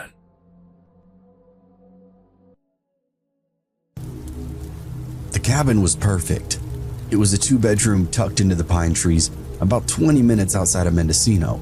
Little wraparound porch, string lights, One of those open concept kitchens with big windows and this absurdly deep farmhouse sink. I loved every inch of that damn place. We booked it for our 3-year anniversary, just me and Alyssa. No kids, no work, no phone signal. I remember the first thing that she said when we walked in was, "It smells weird in here." I laughed, but she didn't. The host, Lorraine, had left this note on the countertop, handwritten. It said, "Welcome Brandon and Alyssa. Please make yourselves at home. There's wine in the fridge, firewood stacked out back, and a telescope on the deck. Enjoy the view. Sunsets here are everything. One note, the closet in the master bedroom is locked for storage. Please don't try to force it. Thank you." That was that. Warm, casual, totally normal, right? We unpacked, poured some wine, and took 100 selfies with the trees in the background. Everything felt pretty easy, except that closet. It was on the far wall of the bedroom, standard size, stock white door with this old silver padlock on the latch. Not some high-end combo lock, just one of those clunky ones you can get at pretty much any hardware store. At first, I really didn't say anything, but Alyssa began noticing me glancing at it throughout the night, even while we brushed our teeth. "You're gonna be weird about that closet the whole trip, huh?" "No," I said back. "It's just a locked door and a house that's supposed to be ours for the weekend." "Storage," she reminded me. She said so in the note. But storage for what? It's a vacation rental, not a personal cabin. And that padlock looked pretty new. We laughed it off and went to bed early. And that was the last normal night that we had inside that house. The next day, we were pretty busy. Coffee on the porch, a hike through the redwoods, took more dumb selfies at this overlook, and watched a hawk dive right through the fog. It was a perfect day. Still, every time we came back into the bedroom, my eyes would go straight back to that closet. It didn't do anything, it just sat there, unmoving and locked. But for me, it made that whole room feel off balance, like a splinter in your finger, small and visible, but always there, always present. That night while Alyssa showered, I walked over to it, ran my hand along the grain of the wood. The padlock was old school, a solid metal shackle, key entry. I didn't touch it, just leaned in close. And I could swear when I did so, I heard breathing. Not loud, not even clear, just a faint, steady shift of air. I backed away and almost tripped over the nightstand. When Alyssa came out, towel wrapped around and smiling at me, I didn't say anything to her. I didn't want to ruin the night. We watched a movie, split the last of that wine, and then crawled into bed by 10. But sometime after midnight, I woke up. At first, groggily, I really wasn't sure why, but then I heard it, a soft thump from the closet. Not loud or frantic, just a dull, solid noise, like something shifting inside it. I held my breath, and then another thump, followed by a scratch. I reached over and Alyssa was dead asleep. The house was quiet, no pipes, no wind, no creaking floorboards, just that sound from the closet. I sat up, heart pounding, and just stared at the door. The padlock was still there. I got up and walked over, pressed my ear to the door. Nothing though. I waited a little longer. Then, right at the edge of my hearing, I heard it again, breathing. I sat up and didn't sleep the rest of the night, and the next morning, I told Alyssa. She laughed at me at first, thought I was winding her up or something, but when she saw my face, she stopped. "What kind of sound?" she asked me. "Thumping, scratching, breathing. I know how all that sounds, but it's what I heard." She stared at the closet and bit her lip. "Do you think there's like a animal maybe in there?" "Too big." "What do you mean too big?" "I don't know the sound, it just felt big, like human." She stepped closer to the closet and looked at the padlock. "It's the same one, right?" "Yeah." We debated about calling the host, and eventually Alyssa wound up sending a text. Hey, Brandon thought he heard something in the closet last night. Just want to make sure there's no animal or any issues. Thanks. We waited and didn't get a response. We checked our signal. No bars, so we tried the Wi-Fi. Still out. That's when I remembered the welcome book saying there was a landline in the kitchen. I picked it up and, of course, no dial tone. That afternoon, Alyssa went to go lie down. I stood in the kitchen staring at the fridge, trying to psych myself up to make some kind of lunch. And then I took note of something. The wine bottle. It was on the counter. I know we left it on the coffee table. I walked into the living room, blanket folded, TV remote placed neatly in the center of the rug. Not how we left that either. Alyssa for sure hadn't done it. I asked her, and she swore she didn't. Then we realized we'd both been outside for a while earlier. Alone. Not long, but enough. Somebody had been inside. That night we barricaded the bedroom door with the dresser. Not because of the closet, because of everything else. No cell, no internet, no way to call out. Something had changed. We aren't alone out here. Not really. Alyssa tried her best to stay calm, but her eyes kept darting back and forth to that closet. What if... She whispered to me. What if somebody's living in there? Her words sat in the air like smoke. I didn't answer her. At exactly 2:14 a.m., that scratching started up again. And then, the knob turned. I watched it turn. The padlock held, but something pulled, really hard. I watched the wood flex. Alyssa was awake now. She saw it too and clapped her hand over her mouth. We didn't move or breathe.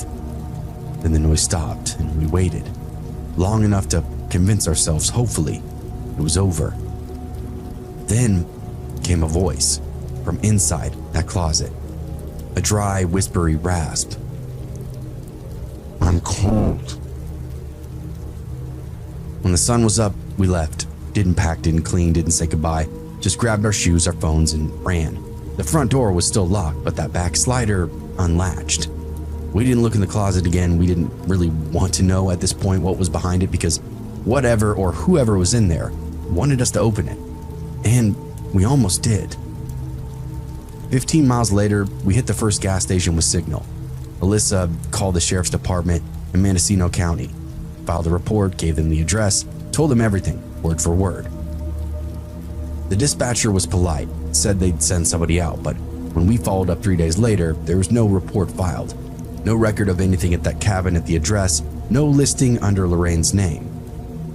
When I checked the rental site, the listing was gone, wiped clean, no history, no reviews, nothing, like it never even existed. Occasionally at night, I found myself thinking back to that voice, the way it sounded like it hadn't spoken in weeks, the way it said just those two words, cold. That wasn't a threat, but I don't really know what it was.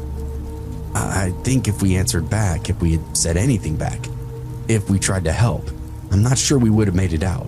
We might be part of the closet now too.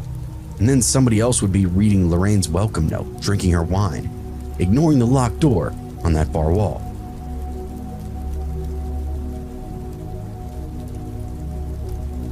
It was only supposed to be for one night, just a crash pad on the way to Flagstaff. Me and my friend Nate road tripping from LA, trying to make it to his cousin's wedding without coughing up any hotel money.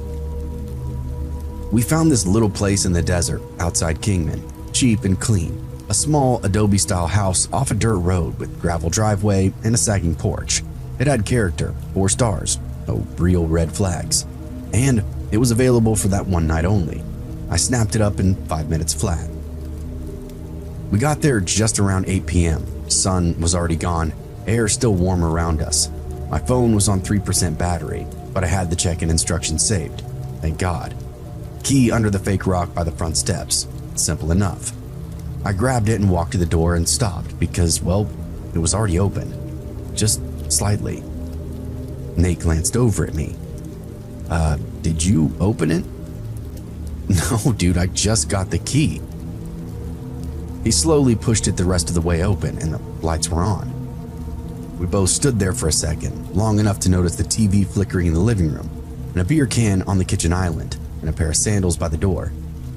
Somebody was already here. I double-checked the listing. August 12th, 1 night, 2 guests. Reservation confirmed. Then a voice from inside. Hello?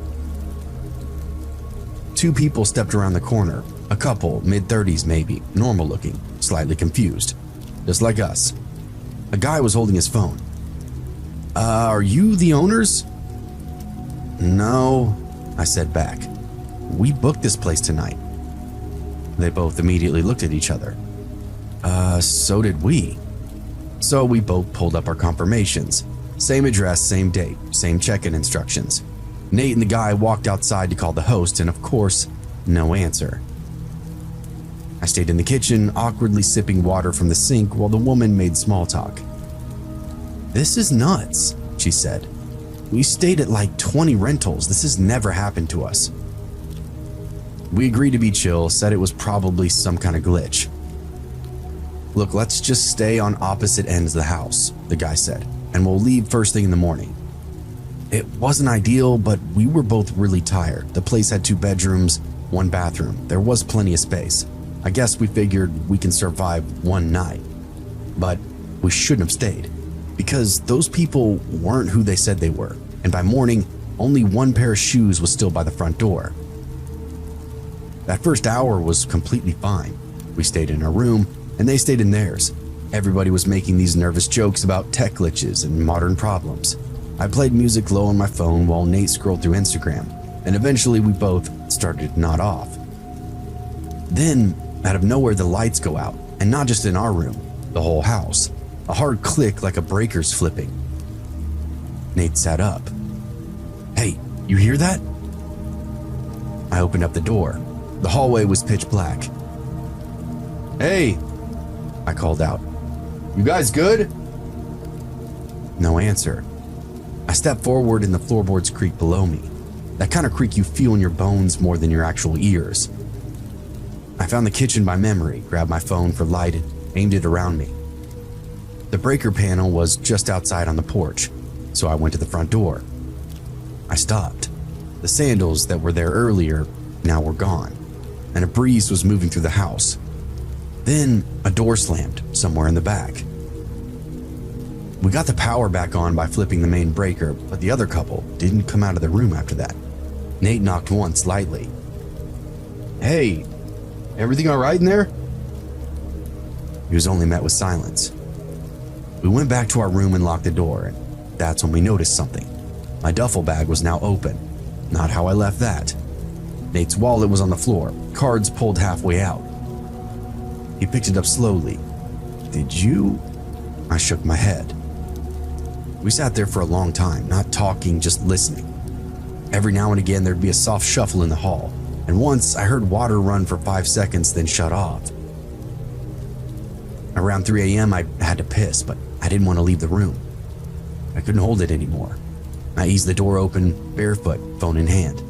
The hallway light was off again. I crept toward the bathroom, passing the living room, and stopped cold.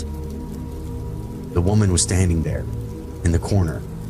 Not moving, just standing, barefoot, facing the wall, arms down at her sides.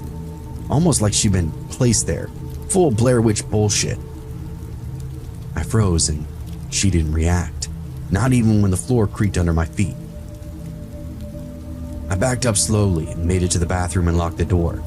Inside, the cabinet under the sink was wide open. Inside that, my backpack. All right, I'm done. Time to fucking bounce. I woke Nate, told him what I saw, and he didn't argue. We threw our shit together fast and made for the front door. And now it was locked. Not deadbolted, but chained from the inside. That chain had not been there when we arrived. Nate moved to unlock it. That's when the guy stepped out of the second bedroom, right behind him, and he had a bat in his hand. Aluminum, clean, and brand new. You guys leaving already? He asked. I moved between them slowly. Yeah, we're heading out, early start. He smiled. You sure? You've only been here for a few hours. And that's when I noticed this scar, a thick white line across his throat, like somebody had already tried to cut him a long time ago. He saw me looking and his smile widened. From behind me, the woman whispered, "We just wanted some company." Nate unlocked the chain and I yanked the door open, and we both ran. Didn't stop until we hit the car. We jumped in, slammed the doors, and started it up with shaking hands. They didn't follow. They just stood in the doorway, watching us drive away. We filed a report the next morning. Cops visited the rental, found nothing, no couple, no bat, no signs of any kind of break-in. When they pulled the reservation logs from the property manager, there was only one booking listing for that night, ours. They checked the key logs, only one use on the key box, ours. There's no sign or record of anybody else being there. And the strange part, the owners hadn't rented that house in almost a year, said that they'd taken it offline after a break-in. When the property manager asked us who gave us the link, we pulled it up and of course, listing gone, wiped. The only thing left in the browser history was this weird dead redirect, something called sharebnb.co/justforyou. We waited weeks for answers and there never were any. A cop said the locks hadn't been tampered with, the host hadn't given out any kind of spare key. No prints besides ours, no damage, no physical evidence, no nothing. They treated us like we were exaggerating something, maybe mistaken, maybe high. But I remember the bat. I remember the woman staring at the wall like she was possessed. I remember my backpack moved into a space that I hadn't touched, a very weird one at that. We tried to track that link again, sharebnb.co just for you, but it was gone. Even the cached version led nowhere, a blank page with the words, "Thank you for booking." And beneath that, in this tiny gray font, "More guests arrive every day." We booked that cabin because we wanted some kind of quiet. My wife Laura needed a break from work and the kids were burnt out from school, and I just wanted to feel like a man again. Build some fires, grill some steaks, let my youngest shoot a BB gun at cans from the deck, pretend that we were pioneers instead of just tired people from Phoenix. It was a rental just outside of Pine Top, up past the ski cabins and seasonal condos, far enough away from the main road that the last stretch was all dirt and pine needles. The photos made it look rustic, but clean. Big stone fireplace, bunk beds, a wraparound porch with a hot tub that barely worked but looked really great in those pictures. And no cell service. That was really the appeal to us. No buzzing or news, no texts from work. Just the five of us, me, Lauren, our teenage daughter Emma, and the twins, Ryan and Blake, 9 years old and always yelling about something. We got there on a Thursday afternoon. Weather was perfect. The air had that high country scent, half pine, half soil, like the whole mountain was freshly watered. We unpacked, picked bedrooms, and let the kids explore the trails behind the house. It really did feel like a reset. Dinner was burgers on the grill, sunset through the trees, s'mores over the fire pit. Emma rolled her eyes at the twins and pretended not to be having fun. Laura sipped red wine from a camping mug and said, "We should do this every year." It really was the kind of night that you don't realize you'll miss until it's gone. Then a knock came at 3 a.m., 3 sharp raps, right at the front door. I sat up in bed, heart pounding like I'd been yanked from underwater. Laura whispered to me, "What was that?" "I don't know. Stay here." I grabbed the fireplace poker and crept down the stairs barefoot. The knock didn't come again. I looked through the peephole and saw nothing, just moonlight and trees. So I opened up the door. Nobody there, no footprints, no wind, just the cold, quiet woods and the sound of blood in my ears. I closed the door and locked the deadbolt and checked the windows one by one. Still didn't see anything. Not a branch out of place, not even a breeze. So I told myself maybe it was an animal, a falling pine cone. Hell, maybe the twins left something against the door that tipped over. Now, I didn't believe it, of course, but I needed to say it. Laura didn't ask any questions when I got back into bed. Just pulled the blanket tighter and slid closer to me. The next morning, I checked the front porch again. Still nothing, but there were boot prints and they weren't ours. They weren't there the day before either. Big ones, treaded. Not hiking boots, work boots. I followed them. They started down the gravel drive and led up to the porch steps and then stopped at the front door. No return trail though. just a set of tracks coming in from the woods. I didn't tell Laura.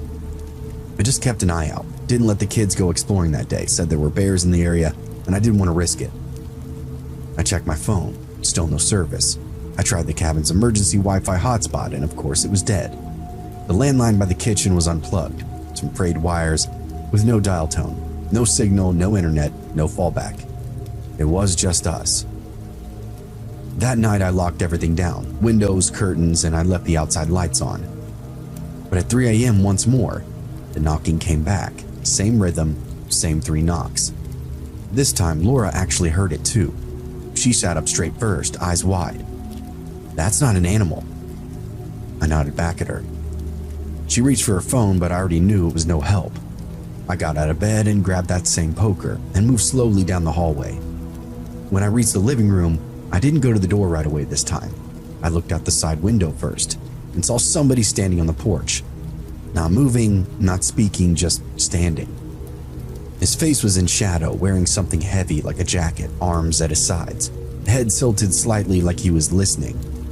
Then, like he felt me watching, he turned and looked straight at the window, and I quickly ducked out of view. I didn't breathe, I didn't blink, and when I looked again, he was gone. I didn't sleep and stayed up the rest of the night, and at sunrise I walked the perimeter. Boot prints were everywhere this time, around the porch, around the sides, by the window, even at the back door, like he'd been circling while we slept. When I went to check our SUV, the tires were slashed, all 4, clean cuts. Then I had to tell Laura everything, the guy, the footprints, the tires. I thought that she'd fall apart. Instead, she went into triage mode, packed snacks, filled the bathtubs, charged flashlights, and the kids started asking questions we didn't want to answer. I found a trail cam nailed to a pine tree just off the back deck, and that wasn't ours, not part of the listing at least, and definitely not mentioned in the binder. I pulled a card and popped it into my laptop. Each file was named by timestamp, and each one was a photo, black and white, motion triggered. At first, all of the files were us, unpacking the car, kids running down the trail, me at the grill. Then came the night shots, us through the window, sleeping, sitting at dinner, Laura brushing her teeth, me reading a book, all taken from that tree line. Then the final file, it was from the night before, a full body shot. That man, standing on the porch, inches from the door, looking into the camera, his face lit by the porch light. Not a ski mask, no balaclava, just a man's face, plain and unbothered. That night we took turns watching the windows. Laura kept the kids in our room, reading bedtime stories, and she didn't finish. At 3 a.m. we heard footsteps on the roof. That wasn't a bird or the wind. Footsteps, slow and creeping. It went from one side of the house to the other. I raised that poker, and Laura grabbed the fire extinguisher. We waited. A soft clatter then came from the chimney. At dawn, I spotted something on the back deck, nailed to the railing with a screwdriver. A photo, one of the trail cam prints. Our family sitting at dinner, Emma smiling, Laura was mid-laugh and me mid-bite. Scrawled across the bottom in thick black marker, "Thank you for staying." We left as soon as the sun cleared, didn't even drive the SUV, we hiked out. Me still with that fire poker, Laura with the twins, and Emma dragging a duffel bag. It took us almost 2 hours on foot to reach the main road. I flagged down a tow truck, and the guy thought I was crazy until I showed him the photo. He didn't really ask many questions after that, just nodded and gave us a ride back into town. He even agreed to go pick up our car after we gave him the address. The police were polite, not helpful. They took my statement, looked at the tire tracks, the trail cam, the prints in the dirt, said they'd check the local trail cams, maybe put in a request for footage from nearby hunting blinds. But without a name or suspect, I knew nothing would really come of it. It was just another trespassing incident. No signs of forced entry, no fingerprints, no real damage. When I asked him about the trail cam, the deputy just shrugged at me. There's a lot of creeps out there, and some just want to watch.